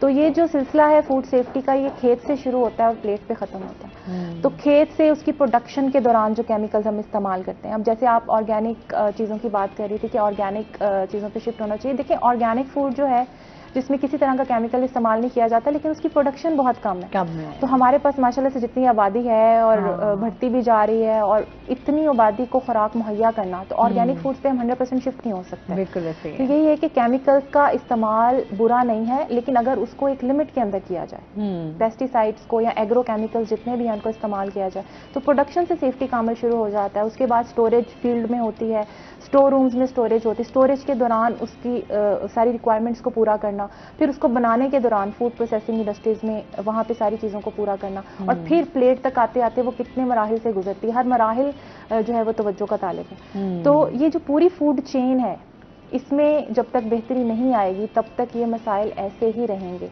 और बच्चों में विटामिन डी की बहुत ज़्यादा कमी है, बच्चों में कैल्शियम की कमी है, हमारी जो औरतें हैं उनमें आयरन की कमी है बहुत ज़्यादा, और औरतों को पता भी नहीं होता है। ऐसे ही है। तो अभी जब तक सिस्टम बेहतर हो रहा है, बहुत सारे इदारे मिलकर सिस्टम को बेहतर बनाने के लिए कोशिश हैं, तब तक ये है कि हमें खुद पता हो कि हमने फूड चॉइसेस जो हैं वो कैसे करनी है। तो इसके लिए जो हमारा ह्यूमन न्यूट्रिशन डायटेटिक्स का भी डिपार्टमेंट है हमारी फैकल्टी के अंदर, तो उसमें जो HND के जो स्टूडेंट्स हैं वो उनको हम ट्रेन इस तरह से करते हैं कि उनको पता हो, वो लोगों को बता सकें कि कौन सी जो डाइट है वो बेहतरीन है, किस एज ग्रुप के लिए कौन सी डाइट बेहतरीन है, औरतें जो है वो किस एज में है, वो प्रेग्नेंट है, वो लैक्टेटिंग है, तो उनको कौन सी खुराक खानी। हमारे पास ही सारी चीजें पड़ी, एक टेबल है जो खुराक से भरा हुआ है, बट आपने उसमें से बेस्ट चीज उठानी है और अपनी एक प्लेट बनानी है। और कहा जाता है कि आपकी प्लेट जितनी कलरफुल होगी उतना ज्यादा उसके अंदर न्यूट्रिशन होगा। तो सिर्फ हम यही चीज अगर माइंड में रखें कि थोड़ा ग्रीन कलर हो, थोड़ा रेड कलर हो, थोड़ा येलो कलर हो उसके अंदर, बजाय इसके कि सारा ही व्हाइट कलर हो या रेड कलर हो। रंगीन करते करते आप ये नहीं करना कि आपने बस तमाम चीजें प्लेटें इस तरह भर लेनी कि अब ये तमाम चीजें आपके लिए सेहत के लिए अच्छी हो। तो आपका बहुत शुक्रिया डॉक्टर साहब, आप हमारे साथ रही, और इसके साथ ही बिलाल आपका भी बहुत शुक्रिया, आप हमारे साथ रहे। उसके साथ ही नाज़रीन, अभी हमने जाना है ब्रेक पे, हमारे साथ रहिएगा। जब हम ब्रेक से वापस आएंगे तो हमारे साथ कुछ और गेस्ट मौजूद होंगे।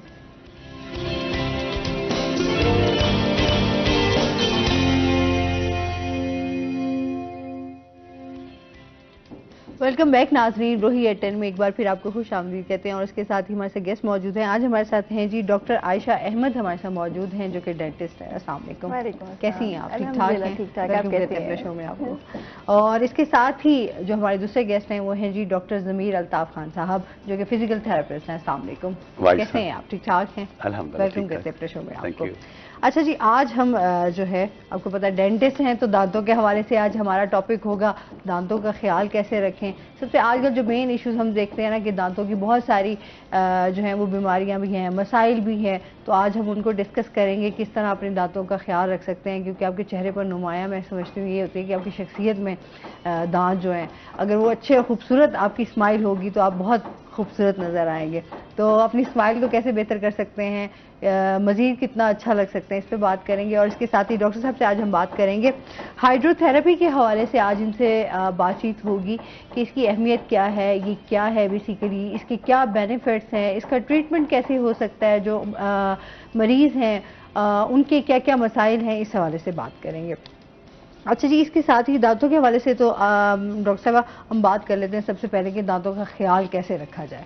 दांतों के लिए ब्रशिंग सबसे ज़्यादा ज़रूरी है, जो हम लोग इसमें हम लोग अक्सर कोताही कर जाते हैं। हम लोग ब्रश नहीं कर रहे होंगे, या हम लोग एक दिन छोड़ के एक दिन कर रहे होंगे, या दिन में एक दफ़ा कर रहे होते हैं, तो ब्रशिंग सबसे ज़्यादा ज़रूरी है। और ब्रशिंग भी ट्वाइस डेली, सुबह नाश्ते के बाद, रात सोने से पहले। हम लोग सुबह में एक दफ़ा करके ओके हम लोग ने ब्रश कर लिया, तो रात का ब्रश बहुत ज़्यादा ज़रूरी होता है। तो सुबह नाश्ते के बाद और रात सोने से पहले, और साथ इन एडिशन ब्रश के साथ साथ डेंटल फ्लॉस बहुत ज़्यादा ज़रूरी है।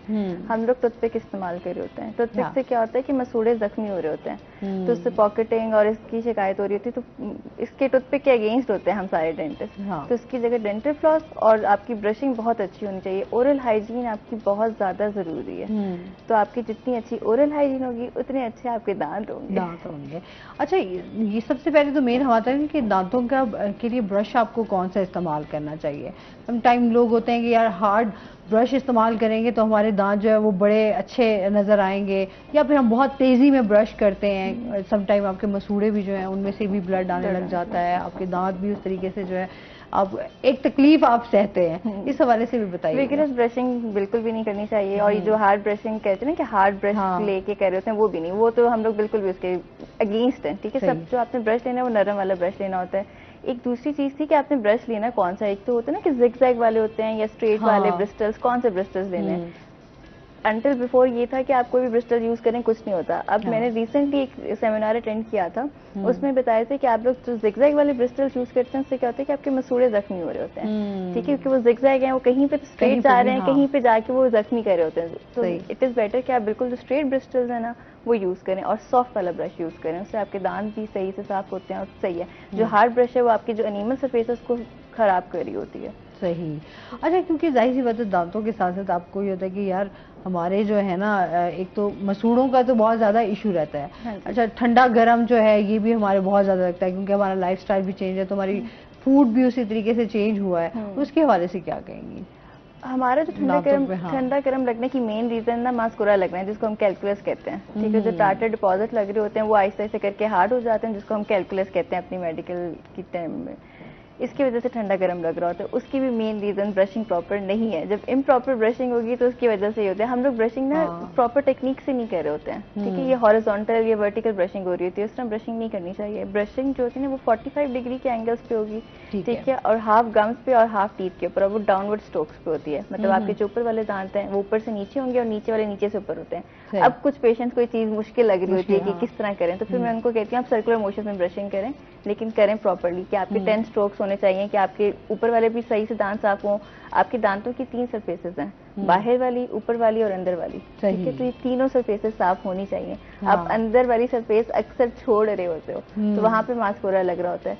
जब मास्कुरा लग रहा होगा या दांतों के बीच वाली जो जगह है वो साफ नहीं हो रही है, तो वहां पे फिर आपको ठंडा गर्म लगना शुरू होता है, वहां पे फिर मसले शुरू होते हैं। फिर उसका हल आपका फिर डेंटिस्ट के पास है, फिर आप स्केलिंग के लिए तरफ जाएं और ये सारी चीजें आपके प्रोसेस होता है। फिर तो फिर उसके तमाम चीजें आ जाती हैं ना। उससे पहले हम, अच्छा बच्चों में स्पेशली हमारा ये मसला होता है ना कि बच्चों को ब्रश करने में ना उनको बड़ा मुश्किल आता है, पहले ब्रश करना गए, जबरदस्ती बच्चों को ब्रश की तरफ लाया जाता है। मैं तो बच्चों के लिए कहती हूँ कि उनके जो प्यारे प्यारे ब्रशेस नहीं आ रहे होते हैं, आप वो लेके दें उनको, ताकि वो मजे से करते भी रहें और खेलते भी रहें। प्लस बच्चों के लिए ना पेस्ट भी स्पेसिफिक आए हैं जो फ्लेवर्ड हैं, तो वो अपनी मर्जी से वो करते रहते हैं, अपनी मर्जी से फ्लेवर लेंगे और फिर वो खेलते रहते हैं उसके साथ। तो वो अगर इनकल्स भी करते हैं तो उनके लिए नुकसानदेह नहीं होता वो। तो फिर मैं तो पेरेंट्स को ये कहती हूँ कि उनको वो ले दें ताकि वो खेलते भी रहें लेकिन वो ब्रश भी करते रहें। लेकिन इसमें पेरेंट्स का जरूरी है कि वो विजिलेंट हो और वो अपने बच्चों को लाजमी ब्रशिंग कराएं। इसमें पेरेंट्स, अच्छा, क्योंकि जो बच्चे दूध पी रहे होते हैं उनकी जाहिर सी बात है कि उनका खाना पीना इतना ज्यादा नहीं होता, उनको कम कितनी एज जो है उनको ब्रश की तरफ ले आना चाहिए? जब आपका पहले दांत निकले। अच्छा, जब बच्चों का पहला दांत निकले ना, तो पेरेंट्स को, स्पेशली मदर को, उसी टाइम या तो कॉटन ले ले, कॉटन से उसको साफ करें, या तो कोई छोटा वाला बच्चों का ब्रश लेके ना उससे साफ करें, लेकिन उसको लाजमी साफ करें, ताकि एक तो इससे ये होता है कि बच्चे को आदत पड़ती है कि उसने दांत साफ करने हैं। ठीक है, और प्लस ये कि उसके दांत भी साफ रहते हैं। अदरवाइज ये होता है कि एक तो प्लस ये चीज जो आप कह रही हैं बॉटल फीडिंग, इससे क्या होता है कि जो बच्चे रात को दूध पीते पीते सो जाते हैं तो उनके दांत के अंदर वाली सरफेस पे सारा दूध रहता है। ठीक है, तो जब वो रहता है तो उससे क्या होता है, बॉटल, नर्सिंग बॉटल कैरीज होती है। ठीक है, तो वो यही होता है कि जो हमारे सारे रहते हैं तो हमारे मुंह के अंदर एक बैक्टीरिया होता है। ठीक है, वो एक ऐसा एक एनवायरनमेंट क्रिएट करता है जो सारे दांतों को गिला देता है, जो मतलब डेंटल कैरीज जिसको हम कहते हैं। बच्चे जो अक्सर सामने वाले दांतों के साथ, खराब दांतों के साथ आते हैं हमारे साथ कि सारे दांत खराब हो गए। अब उसमें फिर मसला ये होता है कि बच्चे फिर लोकल एनेस्थीसिया में काम भी नहीं कराते हमारे पास, कि इंजेक्शन लगेगा, फिर वो करते हैं, फिर उनको फिर सेडेट करके फिर ओटी में कराया जाता है काम। तो ये फिर सारा लंबा प्रोसेस होता है। इतना बड़ा विषय साइकिल से अच्छा है कि बंदा शुरू में ही इसको कंट्रोल कर ले और बच्चे दांतों का ख्याल रखे। अच्छा जी, मजीद भी आपसे जानते हैं, डॉक्टर साहब से जानते हैं, रवि साहब, इस टाइम जो है हम बात कर रहे थे हाइड्रोथेरेपी की, क्या है बेसिकली? तो सबसे पहले तो लोग सोचेंगे ना ये क्या है। देखिए, जो हाइड्रोथेरेपी बहुत सारे लोग इसको नहीं अंडरस्टैंड करते। वर्ड्स ऐसे, बेसिकली हाइड्रो मीन वाटर, पानी, और थेरेपी मीन ट्रीटमेंट, इलाज, इनहेलिंग। और बेसिकली जो हाइड्रोथेरेपी है ना, ये वैसे तो ओवरऑल बहुत ज़्यादा फेमस है, स्पेशली यूरोप में, डिफरेंट कंट्रीज़ में। पाकिस्तान में इसका इतना कॉन्सेप्ट नहीं हुआ है कुछ हॉस्पिटल्स के अलावा। तो बेसिकली ये जो है, ये सबसे बेस्ट थेरेपी अबाउट पानी में, लाइक टैंक में या वाटर टैंक में या पूल में। ये इससे जो बेनिफिट्स हैं, पहले तो है प्रॉब्लम्स के हवाले से। प्रॉब्लम्स जैसे एंजाइटी, फटीग, डिप्रेशन, स्ट्रेस के हवाले से वेरी रिमार्केबल। सेकंड है पेन मैनेजमेंट के हवाले से। ये क्या करती है, मसल्स को टोन अप करती है, एक्टिवेट करती है, मोबिलाइज करती है, मसल्स की रेंज ऑफ इंप्रूवमेंट बढ़ाती है, सर्कुलेशन को इन्हेंस करती है, मसल स्ट्रेंथिंग करती है, बैलेंसिंग करती है। जैसे हम स्विमिंग पूल में स्विमिंग करते हैं, वो सारे जो इफेक्ट्स हैं वो सारे आपको, जो एक पेशेंट है नॉर्मल बंदे और पेशेंट में इस एक्सरसाइजेस को करने से बेनिफिट्स होते हैं। फॉर एग्जांपल जैसे स्ट्रोक पेशेंट है, अब स्ट्रोक पेशेंट की हरकत नहीं है, अब स्पेशली उसकी जब वो स्टैंडिंग पोस्चर्स का हो जाता है, उसके बाद हम उसको डिप करते हैं वाटर में, उसमें लाइक वॉक। अब वो क्या है कि पानी के प्रेशर से जब वो क्रॉस करता है, ऑब्वियसली वो स्ट्रेंथनिंग उसको मिलती है, उसको बैलेंसिंग मिलती है, उसकी एक्यूरेसी बेटर होती है।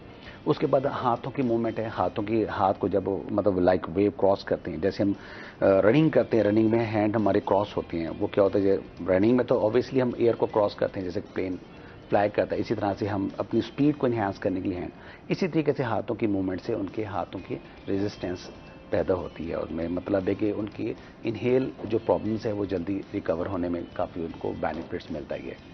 तो ऐसे कि अगर ऐसे जो हमारे मुआशरे में ऐसे जो लोग हैं जिनको ये अपॉर्चुनिटी मिलती है, स्पेशली आजकल जैसे एंजाइटी है, डिप्रेशन है, स्ट्रेस है, उसमें पानी में स्पेशली स्विमिंग करना वो सबसे इफेक्टिव है। क्योंकि जब बंदा ऑब्वियसली पानी में जब एंटर होता है उसको पता है कि मैंने अपना बैलेंस करना है, उसके मैंने अपने आप को मैंने इसमें लाइक साइकिलिंग करनी है, लाइक मैंने मतलब इसमें अपना बैलेंस करना है, मसल्स की अगर स्ट्रेंथनिंग होगी और स्ट्रेंथनिंग और इन्हांस हो जाती है। और वैसे भी द बेस्ट एक्सरसाइजेज जो हैं वो मतलब swimming is the best exercises.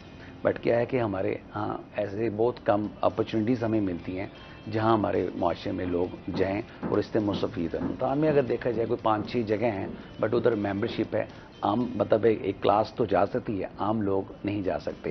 But ऐसे लोग जो जिनको स्पेशली मसला होता है, जैसे बच्चों के हवाले से भी बहुत सारे इश्यूज हैं। बच्चे क्या करते हैं, वो टैंक ले लेते हैं, उसमें फिल करके उन शुरू में तो बच्चे बड़ा इंजॉय करते हैं, जो छोटे होते हैं जिनकी एज लाइक 3-4 बच्चे, इसमें पानी में खेलना उनको अच्छा लगता है। तो मतलब उनका ऑटोमेटिकली बैलेंस एक माइंड बैलेंसिंग हो जाता है कि मैंने अपनी बॉडी को बैलेंस कैसे करना, मैंने पानी। वैसे भी मोस्टली जो बच्चों को देखा जाए वही है, स्पेशली जो जिनके मस्कुलर डिस्ट्रॉफी है, से सेरेब्रल पाल्सी से रिलेटेड या डिफरेंट जो इश्यूज होते हैं बच्चों के हवाले से, तो उनके लिए तो ये बहुत ही इफेक्टिव है।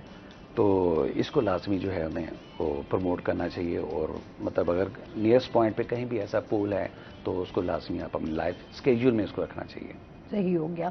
अच्छा, इससे मजीद आप क्या समझते हैं, क्या क्या फ़ायदे हो सकते हैं इनके जाहिर सी बात है हाइड्रोथेरेपी है, तो इसलिए हर बंदा जो है जिस तरह आपने कहा एक क्लास उसको लेकर चल सकती है। इस हवाले से देखें, आम दिनों में जैसे लाइक समर सीजन अभी एंड, इसमें आपको पता है हमारे बहुत सारे ऐसे फार्म हाउस हैं जहाँ लोगों को ये अपॉर्चुनिटी मिलती है। और हमारे मोस्टली जो लोग होते हैं यंगस्टर्स, वो लाइक पिकनिक टूर समझ के उधर वो जाते हैं। अब ज़ाहिर बात है कि ये एक ऐसी एक्सरसाइजेज है जहाँ ऑब्वियसली आपको, जैसे हम जिम जाते हैं, जिम में मसल इंड्योरेंस स्ट्रेंथनिंग की ज़रूरत होती है, इसी तरह से जब वाटर थेरेपी है ये मतलब उससे ज़्यादा इफेक्टिव है। मतलब आपकी सबसे बड़ी सर्कुलेशन आपकी सर्कुलेट होती है, मतलब माइक्रो सर्कुलेशन से लेके आपकी ओवरऑल बॉडी की सर्कुलेशन आपकी बेहतर होती है। तो मतलब इसको वैसे भी एक एज ए पेशेंट और नॉर्मल पर्सन लोगों के लिए भी बहुत इफेक्टिव है ये। मतलब समर में तो हम लोग बहुत ज़्यादा करते हैं, हर बंदे को विश होती है कि चलें यार फैमिली टूर करते हैं, कोई ऐसा पूल हम लोग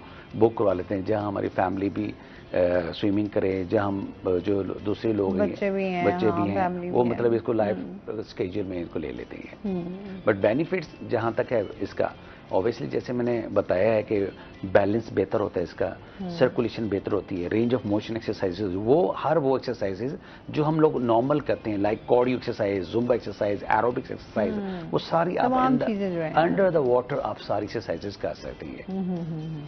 अच्छा, ये वाकई है, इससे जिस तरह हम ओबेसिटी की बात करते हैं हमेशा, उनके लिए भी स्विमिंग बड़ी अच्छी है और उनके लिए तो बड़ा कि अपना अपने वेट लॉस करना है, लेकिन पहली बात यह है कि स्विमिंग आना बहुत ज़रूरी है। अगर आपको स्विमिंग नहीं आती तो आप डूब सकते हैं। नहीं, देखें असल जो चीज़ होती है माइंड मेकिंग। अब मुझे याद है कि मैं जब चाइल्डहुड में मुझे बड़ा शौक था, मतलब जब मैं गांव में मैं जाता था तो हमारे वहीं मतलब है कि दरिया भी था, नहरें भी थे, तो मैं उधर उस वक्त शौक था, मतलब सिखाई गई, बताया गया।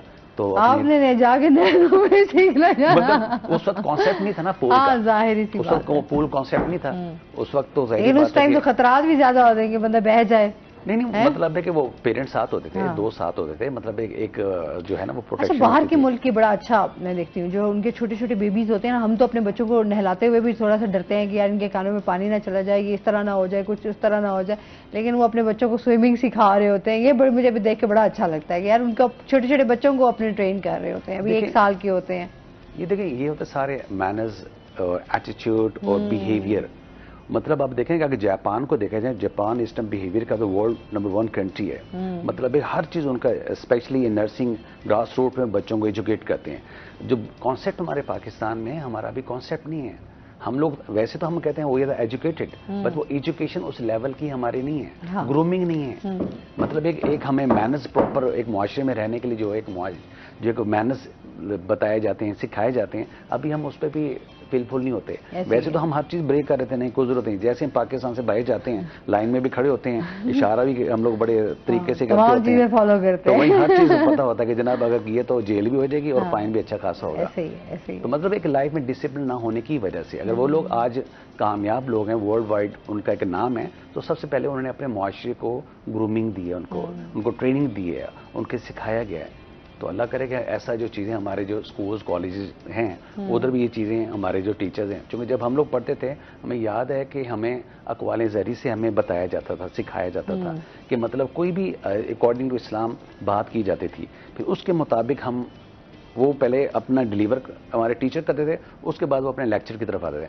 आज हमें यार टाइम जल्दी है, हाँ कौन सा लेसन करना, फौरन लेक्चर डिलीवर किया, कोई पता नहीं क्या बोला क्या नहीं बोला, कॉन्सेप्ट ही क्लियर नहीं होगा। फिर बच्चे उसके बाद ट्यूशन रखनी पड़ती है बच्चों को।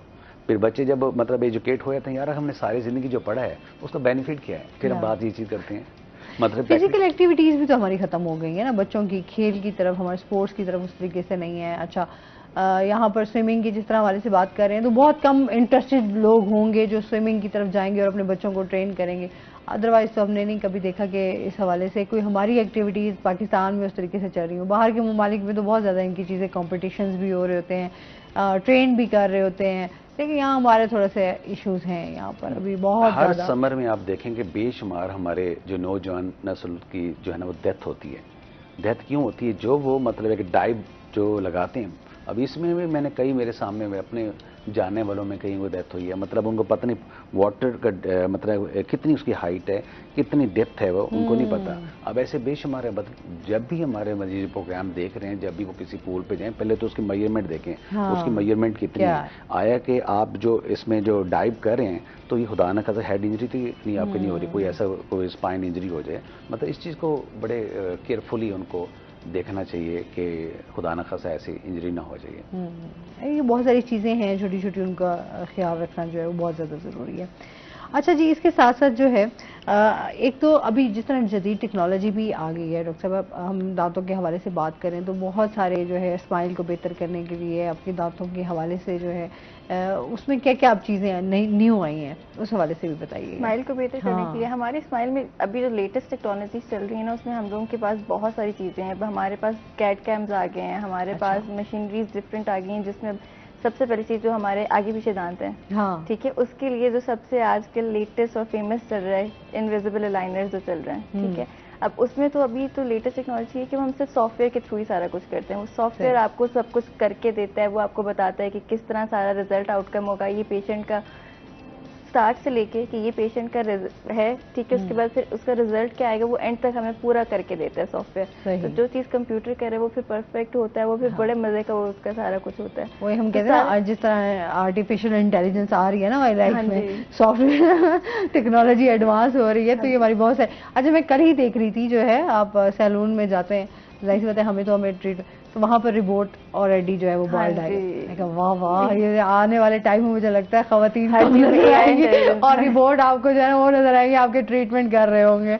तो मतलब रेस्टोरेंट्स में भी बाहर हो गए हैं, अब देखिए वहाँ भी स्टार्ट है, लेकिन ये प्रॉपर चेकिंग चीजें, वो बात भी कर रहा है आपके साथ और वो आपके बालों को भी साथ साथ ट्रीटमेंट कर रहा है। मैं कहा वाह वाह, ये तो मुझे लगता है ऐसे इंसानों की, क्योंकि आने वाले की सबके लिए ये थोड़ा सा लम्बा फिक्रिया भी है ना कि दो आप इंसानों की जगह जो है वो रिपोर्ट आना। इवन डेंटिस्ट्री में भी टेक्नोलॉजी है, सारा कुछ कंप्यूटर कर रहा है, फिर जब कंप्यूटर करते हैं तो प्रिसीजन बहुत अच्छी आती है, चीज़ों की एक्यूरेसी बहुत अच्छी आती है। इवन हम लोग की अब जो कास्ट पार्शियल डेंचर्स हम बनाते हैं, जो उतरने चढ़ने वाले दांत होते हैं, ठीक है, वो भी कंप्यूटराइज हो गए हैं, ठीक है, तो वो भी फिर उसमें एक्यूरेसी बहुत अच्छी आती है, प्रिसीजन बहुत अच्छी आती है। पहले तो हम लोग खुद कर रहे होते ना, कहाँ से हमने दांत लगा, कहाँ पे दांत लगाना है, कहाँ पे क्लैस्प लगाना है, कहाँ पे कुछ करना है, तो वहाँ पे फिर कहीं ना कहीं ह्यूमन एरर आ जाता है। तो इसमें फिर ह्यूमन एरर के चांसेस बहुत कम हो जाते हैं।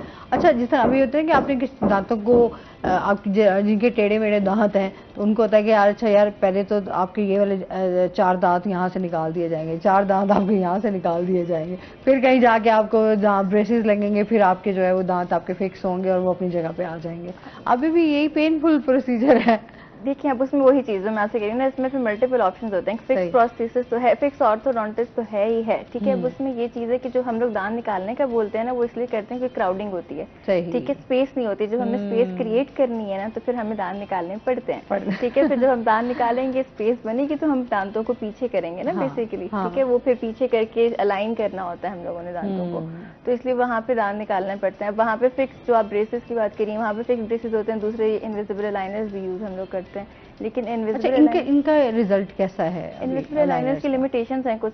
वो लिमिटेशंस ये कि वो बहुत ज्यादा, जो दांत ज्यादा खराब हुए होते हैं ना, उनको नहीं ठीक कर सकता। मतलब उसकी कुछ क्लासेस, जैसे हम लोगों की माल ओक्लूजन की क्लासेस होती हैं, ठीक है, तो वो कुछ क्लासेस को ठीक कर सकता है। कुछ जो डेविएशंस होती हैं, आगे पीछे दांत होते हैं, उनको तो ठीक कर लेते हैं, लेकिन बहुत ज्यादा को नहीं ठीक कर सकता।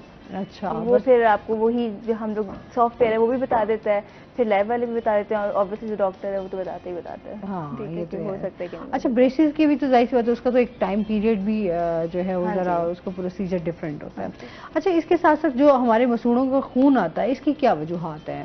आपके मसूड़े समटाइम्स स्वेल हो जाते हैं, खून आना शुरू हो जाता है, इसकी क्या रीजन है? जैसे भी हमने थोड़ी देर पहले बात की है कि हम इसका मेन रीजन मास्क हो रहा है, कैलकुलस जो लगता है, ठीक है। वही चीज जब आप ब्रशिंग नहीं कर रहे हैं तो वहाँ पे फूड, और अगर आप डेली ब्रश कर रहे हैं उसके बावजूद भी अगर इस तरह का प्रॉब्लम आ रहा है, तो दिन क्या ब्रशिंग प्रॉपर नहीं हो रही, ठीक है। जब आपकी ब्रशिंग प्रॉपर, जो मैंने आपको टेक्निक बताई है, अगर आप प्रॉपर टेक्निक से ब्रश नहीं कर रहे हो, तो आपका फिर भी वहाँ पे फूड इंफेक्शन हो रहा है, दांतों के बीच में खाना फंस रहा है, वो साफ नहीं हो रहा है, वो नहीं निकल रहा, वहाँ पे मास्कोरा होगा, वहाँ पे कैलकुलस डिपॉजिट होगा। जब कैलकुलस डिपॉजिट होंगे तो फिर आपकी ब्लीडिंग गम्स, जिंजिवाइटिस, पेरियोडोंटाइटिस, ये सारे मसले फिर आपके होते हैं। तो फिर उसके बाद फिर आपको डेंटिस्ट, और प्लस आपके डेंटिस्ट के एवरी 6 मंथ्स या ईयरली विजिट होने चाहिए, जो हम लोग नहीं करते।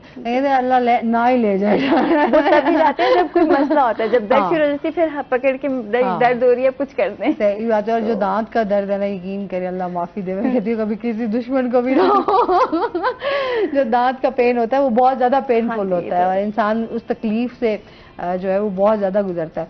अच्छा, जो दांत आपके, एक तो होता है ना जैसे दांतों को कीड़ा लग जाना बहुत ज्यादा, आप खाने के डाइट, इस तरह बच्चे हमारे जो हैं उनके वैसे फौरन लगता है, बच्चों के स्पेशली, क्योंकि उस तरीके से होते हैं ना, वो फिर ब्रश नहीं कर रहे होते, हाँ, ठीक है। तो उस पर जब स्टिक रहेगा ना दांत के अंदर, और रहेगा फूड इम्पैक्टेड वहीं पे रहेगा, तो वो साफ नहीं हो रहा। जब साफ नहीं हो रहा तो वहाँ पे डेंटल कैरीज बनती हैं, होती हैं।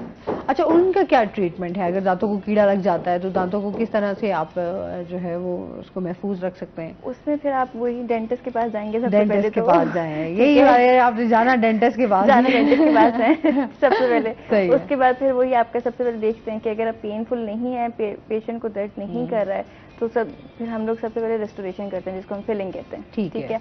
फिलिंग कर दिया, पेशेंट ओके है, कोई मसला नहीं हो रहा, लेकिन अगर वो नर्व तक चला गया, ठीक है, और पेशेंट को दर्द कर रहा है, तो फिर रूट कैनाल का प्रोसीजर होता है, ठीक है। अब वहाँ पे यही चीज़ है कि वो दांतों को ज्यादा खराब कर दिया है और वो बिल्कुल दांत खत्म हो चुका है और नहीं हम उसको बचा सकते, तो वो फिर दांत निकलता है। जब वो दांत निकल गया तो फिर मिसिंग, फिर रिप्लेसमेंट की तरफ जाते हैं, तो फिर मल्टीपल ऑप्शंस आपके पास आ जाते होते हैं। सही है। दांतों का इलाज महंगा होता है ना, लोग सोचते हैं यार डेंटिस्ट के पास। दांतों का इलाज महंगे, तो दांतों के इलाज तक पहुंचना ही क्यों है, कर लेना, ओरल हाइजीन मेंटेनेंस पहले ही हो जाए, ताकि आप उस तक पहुंचे ना। ठीक है जी, मजीद भी जानेंगे नाज़रीन, अभी हमने जाना है ब्रेक पे, हमारे साथ रहिएगा।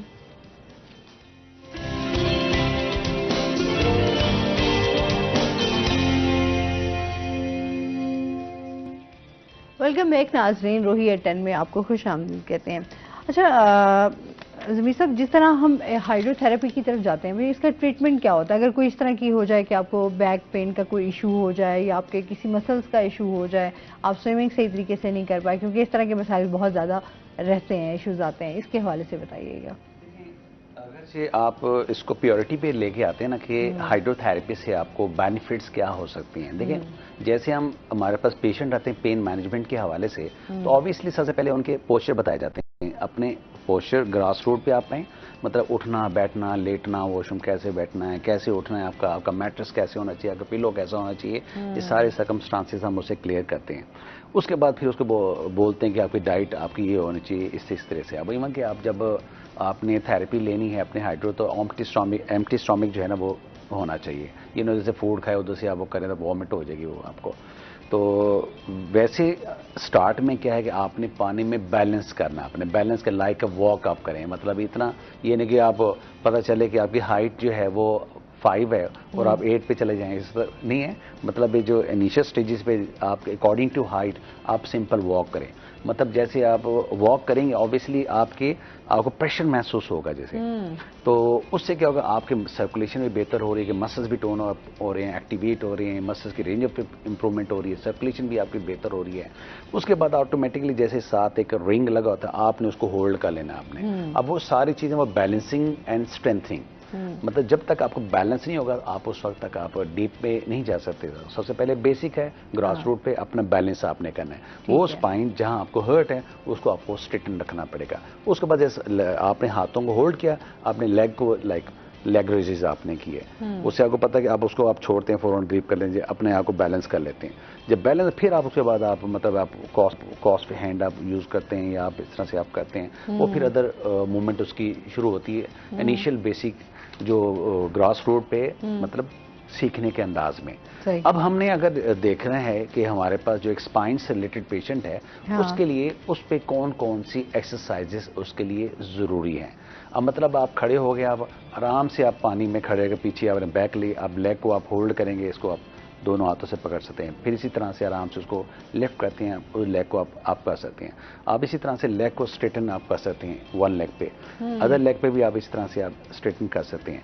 इसी तरह से जो कोबरा एक्सरसाइजेज हैं, आप मतलब है कि उसको होल्ड करके आप उल्टे लेट के आप बैलेंस कर सकते हैं। जैसे हम आम एक्सरसाइज लोअर बैक की हम एक्सरसाइज बताते हैं, उससे भी आप कर सकते, मतलब आप स्ट्रेटन आप रख सकते हैं लेग को, फिर लेग रेजेस आप कर सकते हैं, फिर हैंड को एक्सटेंड करते उसको जो पाइप से उसको अवे होके आप अपना बैलेंस भी आप कर सकते हैं। तो ये तो मतलब फॉर एग्जांपल है, ये स्पाइन से रिलेटेड जिनको तकलीफ कमर की है उनके लिए ये ज़्यादा इफेक्टिव एक्सरसाइजेज हैं। इसी तरह से हैं स्ट्रोक पेशेंट, जो फालिज के पेशेंट हैं, उनके लिए भी इसी तरह से है। उसमें क्या करना, उन्हें सबसे पहले उन्हें सिंपल वॉक करनी है, फिर उन्होंने पानी के अंदर सिंपल उन्हें वॉक करनी है। उसके बाद जैसे स्टैंपिंग करते हैं आराम से, एक पाँव ऊपर एक नीचे, इसी तरह से आप जाते हैं। फिर उसके बाद आपने स्ट्रेट चलना, आपने मैं फीट टू फीट आप चलते हैं। फिर आप स्टैंपिंग करते हैं 1 बाय 1, फिर हाई नी आप प्रैक्टिस करते हैं, इसी तरह से। फिर आप पानी मतलब बैठ के बाहर वॉल पे आप लेग को अंडर द लेग आपकी है उसको होल्ड कर सकते हैं 1 बाय 1, फिर टुगेदर आप होल्डिंग लेग कर सकते हैं। अब इसी तरह से आर्म्स की एक्सरसाइजेज हैं, आर्म को स्विंग्स किया जा सकता है। आर्म्स अंडर द वाटर आप हाथ को उल्टा कर सकते हैं, सीधा कर सकते हैं, इसका लाइक फिस्ट आप कर सकती हैं। हैंड टू शोल्डर्स आप अपनी मूवमेंट कर सकती हैं, एल्बो आप क्लोज, अब ये मूवमेंट आप कर सकते हैं। फिर आप फुल अप डाउन मूवमेंट आपकी की जा सकती है। अब इसी तरह से बच्चों की है, अब जैसे अब बात हो रही थी ना कि यूरोप में बच्चे बहुत ज्यादा मतलब उनको ज्यादा स्विमिंग इन ये वो बच्चों को क्या कहते हैं, वो क्या कहते हैं, वो सिंपल होता है कि मतलब चेस्ट पे उन्होंने हाथ रखा और बच्चे को खुद मतलब हेड अप होता, उसके साथ उनको वो लेग और हैंड्स की मूवमेंट इनिशियल स्टेजेस पे करवाते हैं। जैसे जैसे बच्चा अपना बैलेंस करता है ऑटोमेटिकली वो भी होता है। अब ऐसे हमारे बहुत सारे ऐसे बच्चे जैसे सीपी से रिलेटेड मायोपैथी न्यूरोलॉजिकल इश्यूज के हवाले से उनके भी मतलब है उनमें वाटर थेरेपी बड़ी इफेक्टिव है। जैसे मतलब लाइक पानी में क्लैपिंग करते हैं और मतलब हाथों की मूवमेंट जैसे मैंने बताई है इस पर, इसी तरीके से उनकी भी एक्सरसाइज हो सकती है। मतलब हर एक्सरसाइज जो है ना आप अपनी, इवन के एक एथलीट के लिए सबसे जो बेस्ट है वो वाटर थेरेपी बहुत इफेक्टिव है। आपने अक्सर देखा हो इंग्लिश मूवीज में वो पानी में क्या किसी थे, वो जो नॉर्मल एक्सरसाइज जो ग्राउंड में होती है वो अंडर द वाटर वो प्रैक्टिस वो करते हैं। मतलब आप इसमें देखें ना, जो सबसे जो इंपॉर्टेंट चीज क्या है कि मसल स्ट्रेंथिंग, आपका स्टेमिना बिल्डिंग। आपका स्टेमिना है अंडर वाटर आप करेंगे, अगर स्टेमिना नहीं है तो आप फौरन आप फ्लैट हो जाएंगे आप। तो इसी तरह से ये muscles resistance, strengthening, mobility, flexibility, आपकी सबसे दी बेस्ट एक्सरसाइज वो मतलब एक वाटर थेरेपी, हाइड्रोथेरेपी है। अच्छा, फिर जाहिर सी बात है कि ज़्यादा जिस तरह के पेशेंट्स आपके पाते हैं कि जिनके कमर का ज़्यादा इशू हो वो कर सकते हैं इजीली, उनके लिए कोई मसला नहीं है। मतलब अभी है कि बहुत ज्यादा उसको सिवियरिटी है पेन की, तो वो तो जाहिर बात है वो तो बेचारा लेग को रेज नहीं करता। अगर थोड़ी स्टेबिलिटी हो उसकी, मतलब उसमें मोबिलिटी है। देखें तकलीफ तब होती है जब मसल्स टेंडर होते हैं, स्टिफ होते हैं आपके, तो मतलब जितनी बॉडी में आपकी मोबिलिटी होगी, फ्लेक्सिबिलिटी होगी, उतना आप अपने आप को शार्प एक्टिव समझेंगे। जब आपकी बॉडी स्टिफ है, स्पाइन बिल्कुल आपकी हर्ट है, तो फिर लाइक रिबोर्ड टाइप आप बनेंगे, बड़े आपको ऐसे आराम से ऐसे इस तरह से देखना पड़ेगा, बड़े आराम से चलना पड़ेगा, क्योंकि बॉडी में अच्छा, इस मौसम में वैसे ही आपकी जो ना आपके मसल्स का बड़ा इशू रहता है। आप इसमें देखें कि आपको शोल्डर पेन होगा, आपको नेक पेन होगा, आपको समटाइम जो है लेग में भी, जॉइंट्स में भी, ये मौसम, इस मौसम में बहुत सारी ये मसाइल रहते हैं, होते हैं। एक गोरे ने बड़ी अच्छी बात की कि world the best medicine is exercise. दुनिया की जो सबसे अच्छी दवाई है ना वो वर्जिश है। वजह यह है कि अब मतलब इस रिजिडिटी, स्टिफनेस, मसल स्पैज्म क्यों होते हैं? सबसे पहले हमारा पोस्चर गलत होता है, हमें पता नहीं है उठने बैठने का। जैसे हर प्रोग्राम में मैं बताता हूँ कि posture is a very important. Second, जो ये डिफरेंट एरियाज पे पेन होते हैं, क्यों होता है? न्यूट्रिएंट डेफिशिएंसी है। थर्ड क्या चीज़ है? Restless condition. मतलब आजकल तो हमारी टेक्नोलॉजी का दौर है, जैसे हर चीज़, जैसे एज पर हम कन्वर्सेशन करें डेंटिस्ट के हवाले से, हर चीज़ मतलब एक टेक्नोलॉजी बेस पे है ये। अब देखेंगे अगर टेक्नोलॉजी आ रही है तो हमारी हरकत कहाँ गई? ये फ्रोजन शोल्डर हर दूसरे बंदे क्यों होता है? पहले हमारा नलका था, नलका हम इस्तेमाल करते थे, कपड़े थे, बेड पे लेटे रहेंगे तो उससे क्या होगा? वही जो एक कॉन्सेप्ट है कि हमारे जो ग्राउंड है वो वीरान होते जाएंगे, हॉस्पिटल आबाद होते चले जाएंगे। तो जब तक हमारी फिजिकल मोबिलाइजेशन नहीं होगी तो हम लोग कभी भी अपने आप को और अपनी फैमिली को बेहतर नहीं कर सकते। बजाय वो वक्त आए जैसे दांत निकले जाएं तो आज अब केयर कर लेंगे, कल आपको डेंटिस्ट के पास, किसी डॉक्टर के पास जाना नहीं पड़ेगा। अगर आप केयरलेस होंगे तो वही बात है ना, वो हर बंदे के अपने अपने कमेंट्स हैं। As many mouth so many opinion. हम फिर ये बोलते हैं यार हर बंदे की अपनी अपनी है, बट आपने अपने आप को देखना है कि आपका लाइफस्टाइल क्या है। सबसे पहले जो प्योरिटी पे है आपका लाइफस्टाइल बेहतर होगा, ऑब्वियसली आप ग्रो करेंगे, बेहतर रहेंगे। और हमेशा मैं 3 बातें हमेशा कहा करता हूँ कि अच्छी सेहत के लिए 3 चीज़ों पे लाजमी अमल करें। सबसे पहले 6 से 8 घंटे की नींद हर सूरत में करें। लोग अगर हमारे पास टाइम नहीं है तो फिर मेडिसिन खाएं। दूसरे नंबर पे आप जो है अपनी बैलेंस डाइट, जैसे मौसम तब्दील हो रहा है, हर मौसम के मुताबिक अल्लाह ताला ने फ्रूट भी दिए हैं, सब्जी भी दी है, ड्राई फ्रूट भी, हर चीज़ दी है, वो तमाम चीज़ें इस्तेमाल करनी। 24 घंटे में अपने आप को 1 घंटा लाजमी दें। वो 1 घंटा जो होगा आपके जो आज आप मतलब अपनी सेहत के ऊपर ये फ्रूट, सब्जियां, ड्राई फ्रूट ही खाएंगे, मतलब फॉर एग्जांपल के 2000 आप मंथली आप स्पेंड करते हैं, आने वाले वक्तों में 2 लाख रुपए आप जो है ना उसको सेव करें। बजाय वो पैसा जो सैर व तफरीह के लिए, आपके मतलब एंजॉयमेंट के लिए, वो आप क्यों मेडिसिन खाते हैं? 1 घंटा ही है ना। देखें खेलने से आपको खुशी महसूस होती है। सबसे बड़ी चीज जब आप ग्राउंड में एंटर होते हैं, एंजाइटी, फटीग, डिप्रेशन, स्ट्रेस खत्म हो जाता है, एकदम आप यूथ में आ जाते हैं। यार मैं चाइल्डहुड में ऐसे भागता था, मैं ऐसे खेलता था, मैं अपने बहन भाइयों के साथ पकड़न पकड़ाई हम लोग खेलते थे, चाप एक्सप्रेस, घर में आपका खेलने का मूड हो, जब आप बच्चों के साथ भी इवन खेल रहे हो तो आपका माइंड आप टोटली उसी उसमें चले जाते हैं ना, बच्चों के साथ बच्चे ही बन जाते हैं। तो एक चीज आपकी डिफरेंट हो जाती है। फिजिकल एक्टिविटी बहुत ज्यादा जरूरी है। अब देखें हम एज ए पेरेंट्स, हमें जो है ना एक मॉडल बनना चाहिए। अल्हम्दुलिल्लाह के आई एम 50, बट अल्हम्दुलिल्लाह मैं एशियन कंपटीशन खेलने के लिए जा रहा हूँ। मेरी वही रूटीन है जो 82 से जो मैंने स्पोर्ट्स शुरू की टिल नाउ, अभी वही स्केड्यूल है। उसी तरीके से नमाज पढ़नी, उसी तरीके से एक्सरसाइज करनी। आज भी मेरा मोमेंटम वही है। वजह यह है कि बजाय आप डिप्रेशन, स्ट्रेस लें तो सबसे तो वही बात है जो गोरे ने की, world the best medicine is exercise. इसको आप अपने लाइफ स्केड्यूल में रख लें। अजीज जी, कॉलर भी हमारे साथ है। अस्सलाम वालेकुम। अस्सलाम वालेकुम। हेलो, अस्सलाम वालेकुम। वालेकुम सलाम जी। मिसेस अहमद है हमारे साथ, क्या कहेंगी? जी मैं डॉक्टर आयशा आई हूँ, डेंटिस्ट से कॉल करना चाहती हूँ दांतों के बारे में। जी जी पूछें। बिल्कुल जी, मेरी दांतों की फीलिंग बार बार निकल जाती है, इसके लिए क्या करना चाहिए? दांतों की फीलिंग जो है वो बार बार निकल जाती है, वो कहती है इसके लिए क्या करना चाहिए? इसमें आपने कुछ नहीं करना है, इसमें डेंटिस्ट ने कुछ करना है। क्योंकि इसमें ये होता है कि डेंटिस्ट ने कैविटी बनानी होती है ना, उसने इस तरह बनानी होती है। एक तो जो फीलिंग बार बार निकल रही होती है ना, उसकी डिपेंड करता है कि वो दांत की किस सरफेस पे। अगर तो जो मीडियल सरफेस है, मतलब बेसिकली अगर सरफेस ही खाली है तो वो बार बार फिलिंग निकलती रहेगी। ठीक है, तो फिर वो जो डेंटिस्ट है वो ग्रूव्स बनाता है बेसिकली, उसके अंदर छोटे छोटे से होल्स बना लेता है बेसिकली, ताकि ना फिलिंग उसके साथ रहे। ठीक है।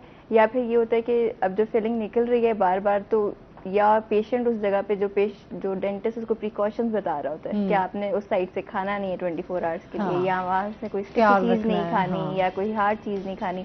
पेशेंट वो चीज नहीं कर रहा। अगर वो चीज कर रहा है तो वो फिर बार बार डिसलॉज हो रही होती है, सही, वो फीलिंग बार बार निकल रही होती है। अच्छा, जाहिर सी बात है। अच्छा, दांतों के जिस तरह अभी हम देखते हैं दांतों में पीलापन बहुत हो जाता है। अच्छा, आप अगर कुछ लोग चाय का इस्तेमाल कर रहे हैं तो उनके दांतों का भी इसी तरह हाल हो जाता है। अगर कोई सिगरेट नोशी कर रहा है, जिस तरह मर्द हजरात हैं हमारे स्पेशली, तो आजकल उसके हवाले से भी हमें बताइए कि क्या करना चाहिए। स्मोकिंग तो वैसे ही नहीं, मैं तो स्मोकिंग हो गई आपकी इसके अगेंस्ट है, ठीक है। ये तो आपने वैसे ही नहीं करनी है, आपकी हेल्थ के लिए बहुत, सिर्फ दांतों के लिए नहीं, वैसे ही हेल्थ के लिए अच्छी नहीं है। तो स्मोकिंग तो आप अगर स्मोकिंग करके आप दांतों की ट्रीटमेंट भी करा रहे हो ना, हाँ, तो वो तो फिर फायदा ही नहीं है। क्योंकि आप वो कराओगे, आप स्केलिंग कराओगे, पॉलिशिंग कराओगे, दोबारा से आप स्मोकिंग करोगे, दोबारा से आपकी स्टेनिंग हो जाएगी, ठीक है। तो दांतों का येलोइश पन है वो उसकी मल्टीपल रीजन होती हैं। एक तो आपका ये हो जाता है कि आपके कैल्कुलस डिपॉजिट जो सबसे मेन चीज़ है, ठीक है, उसके लिए भी आपकी स्केलिंग है, ठीक है। सेकेंडली आपकी प्रॉपर ब्रशिंग टेक्निक होनी चाहिए, आपकी प्रॉपरली ब्रशिंग हो रही है, आपके येलोइश दांत कभी भी नहीं होंगे। तीसरी चीज़ ये होती है कि अगर आपकी इंटरनल स्टेनिंग है, ठीक है, इंट्रिंसिक स्टेनिंग जिसको हम कहते हैं, वो तब होती है जब अगर कोई जो मदर है वो प्रेग्नेंट है और उस टाइम पे एंटीबायोटिक्स लेती है, जो हम टेट्रासाइक्लिन जिसको कहते हैं एंटीबायोटिक्स, ठीक है, अगर वो ले रही ना तो फिर बच्चे की इंटरनल स्टेनिंग हो जाती है, उसको हम किसी तरह ठीक नहीं कर सकते, ठीक है। उसके लिए फिर वेनेरिंग्स होती है, वो बाद में फिर जब बड़ा हो जाता है तो उस टाइम फिर हम वेनियर्स कर सकते हैं, उसको बहुत इशू हो रहा होता है, तो फिर इस तरह होता है। सही है। तो अच्छा, जिस तरह अभी स्केलिंग करवा लेते हैं, पॉलिशिंग करवा लेते हैं, कुछ लोगों का ये कहना है कि आप जब स्केलिंग करवाते हैं तो आपके दांत बड़े सेंसिटिव हो जाते हैं, आपकी जो एक जो दांतों की अपनी एक लेयर होती है वो ख़त्म हो जाती है और उसके बाद दांत जो है वो ज़्यादा सेंसिटिव, आपको ज़्यादा ठंडा और गर्म लगना स्टार्ट हो जाता है। एक मिसकॉन्सेप्शन है ये, ठीक है। अब ये होता है कि वही चीज़ है कि जब आपका कैलकुलस लगा हुआ है वो हम जब उतार रहे होते हैं, ठीक है, वो कुछ पेशेंट का इतने अरसों का कैलकुलस लगा होता है कि वो अच्छी खासी वो लेयर बनी हुई है, ठीक है। जब वो हम उतारते हैं तो कुछ अर्सा उनको अजीब सा फील हो रहा होता है, वियर्ड सा फीलिंग हो रही थी, खाली खाली हो गया, और ऑब्वियसली आपकी फिर ज़रूरत है जब आपने स्केलिंग की है तो वहाँ से आपका मास्कुरा उतरा है, जब आपका वहाँ से कैलकुलस उतरा है तो वहाँ पे आपको एक्सपोज हो जाती है रूट, ठीक है। तो वो ठंडा गर्म थोड़े अरसे के लिए लग रहा होता है, जब तक कि वो हीलिंग हो रही होती है, आपका मसूड़ा वापस अपनी जगह पर नहीं आता, तो कुछ अरसे के लिए लगता है। उस टाइम पे भी हम लोग कुछ मेडिकेटेड टूथपेस्ट बता देते हैं कि आप उस टाइम यूज कर लें ताकि आपका ना थोड़े अरसे के लिए मसला सॉर्ट आउट हो जाए, ठीक है, इस तरह होता है। सही है, मतलब वो ये कोई नहीं है कि भी ज्यादा सेंसिटिव हो जाता है या आपके दांत ये कैल्शियम खत्म हो जाती है आपके दांतों में, कुछ ऐसा नहीं, सारे मिसकॉन्सेप्शन है। लेकिन आपकी सफाई होना बहुत जरूरी है। जो हम लोग रखते हैं ना कैलकुलस, ये बहुत डेंजरस है क्योंकि ये ग्रो करते जाता है आहिस्ता आहिस्ता करके, आपके सारा जिंजिवल रिसेशन जिसको हम कहते हैं कि आपका मसूड़ा नीचे जाता जाता उसके बाद आपके दांत निकलने लगते हैं, हिलना शुरू होते हैं, वो निकल जाते हैं। प्लस ये जो खुद कैलकुलस है ये खुद एक जब आपकी मीठी में जा रहा है तो ये बहुत सारे कॉजेज करते हैं, आपके अल्सरेशन करेगा, बहुत सारे मसले, डिफरेंट आपके मसाइल जो है वो पैदा हो सकते हैं। इसमें मजीद भी हम इनसे जानेंगे। नाज़रीन, अभी हमने जाना है ब्रेक पे, हमारे साथ रहिएगा।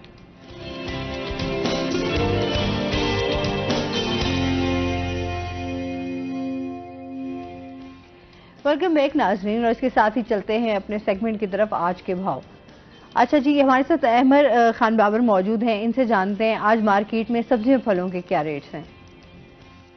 जी बिल्कुल, आज के ताज़ा भाव के हवाले से बात करें तो मुल्तान में आज मुल्तान शहर में सब्जियां और फलों की कीमतें जो हैं वो भी गरीब शहरी की पहुंच से दूर हो चुकी हैं। मैं यहां पर बात करूं मुल्तान शहर में आलू, प्याज, टमाटर और दीगर जो है सब्जियों के हवाले से तो टमाटर जो है वो 160 रुपये फी किलो फरोख्त होने वाला जो है वो 40 रुपये कम होकर 120 रुपये फी किलो फरोख्त किया जा रहा है। प्याज और आलू की कीमत जो है वो कम नहीं हो सकी, प्याज और आलू जो है वो 120 रुपये फी किलो फरोख्त किया जा रहा है। इसके साथ साथ मैं यहाँ पर बात करूं अदरक की कीमत के हवाले से तो 100 रुपए इजाफे के बाद जो है वो 1300 रुपए फी किलो फरोख्त की जा रही है, और इसके लहसन जो है वो 200 रुपए इजाफे के बाद जो है वो 600 रुपए फी किलो फरोख्त किया जा रहा है। मटर जो है वो भी 400 रुपए फी किलो फरोख्त किया जा रहा है। और इसके साथ साथ यहाँ पर मैं सरकारी लिस्ट में अदरक की कीमत के हवाले से बात करूँ तो सरकारी लिस्ट में 1150 रुपए अदरक की फी कीमत जो है वो मुकर्रर की गई है फी किलो। लहसन जो है वो 450 रुपए उसकी फी किलो कीमत जो है मुकर्रर की गई है। मटर जो है वो 350 रुपए सरकारी लिस्ट के मुताबिक जो है वो फरोख्त किया जाना है। लेकिन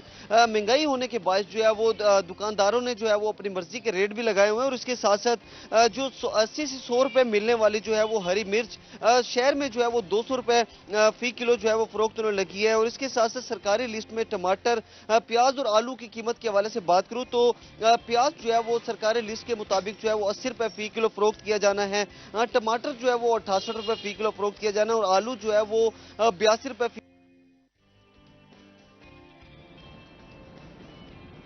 बहुत शुक्रिया अहमर खान बाबर आपका। और इसके साथ ही जिस तरह वाकई महंगाई के हवाले से हम बात करें तो वाकई आपकी जो सब्जियां फ्रूट्स हैं वो तो आपकी पहुंच से ही दूर होते जा रहे हैं। अदरक के बगैर तो वैसे ही आपकी हांडी जो है ना बड़ी अधूरी सी रहती है। लेकिन पिछले दिनों जो है वो 1600 रुपये उसका रेट था, अभी चलो 1300 हो गया। हर इलाके की जो है डिफरेंट रेट है। अच्छा जी, इसके हवाले से साथ साथ जो है जिस तरह डॉक्टर साहब हम बात कर रहे थे, एक तो सिगरेट नोशी हो गया, जो लोग पान का इस्तेमाल करते हैं, छालिया का इस्तेमाल करते हैं, उनके दांत बहुत ज़्यादा ख़राब हुए होते हैं, उनको क्या करना चाहिए? सबसे पहले तो ये छोड़नी चाहिए छोड़ देनी चाहिए। सबसे डेंजरस चीजें, इससे सब ओरल कैंसर होता है। हाँ। ठीक है, सबसे मतलब ये तो ओरल कैंसर आपके लिए सबसे चीज है। इसके बाद फिर इसके ऊपर तो मैं बहुत एक अलग से शो कर सकती हूँ, क्योंकि इसके ऊपर हमारा एक इंटरनेशनल डे हुआ था ड्रग अब्यूज के ऊपर, तो उस पर मैंने इस पे अलग पूरा इसके ऊपर दिया था। सही। हर एक जो ड्रग था उसके ऊपर एक क्या क्या साइड इफेक्ट्स होते हैं इनके दांतों के ऊपर, तो उसके ऊपर पूरा एक्सप्लेन किया था। अब इसके ऊपर से क्या होता है कि जो इसके अंदर निकोटीन होती है, स्मोकिंग जो हम लोग पहले बात कर रहे थे सिगरेट के अंदर, वो निकोटीन जो होता है जीरोस्टोमिया कॉज करता है। जीरोस्टोमिया क्या होता है कि जो हमारा स्लाइवा का प्रोडक्शन है उसको डिक्रीज कर रहा होता है। ठीक है, उससे क्या होता है, डेंटल केरीज हो रही होती है। ठीक है, जो दांतों में कीड़ा लग रहा होता है। ठीक है, उसके बाद फिर स्टेनिंग सबसे ज्यादा इसका मसला होता है। जिंजवाइटिस ये कॉज कर रहा होता है। ओरल कैंसर तो है ही है इसका। ठीक है, अब दूसरी चीज तो सबसे मेन इसमें पेशेंट कंप्लेन के साथ आते हैं कि हमारा मुंह नहीं खुल रहा।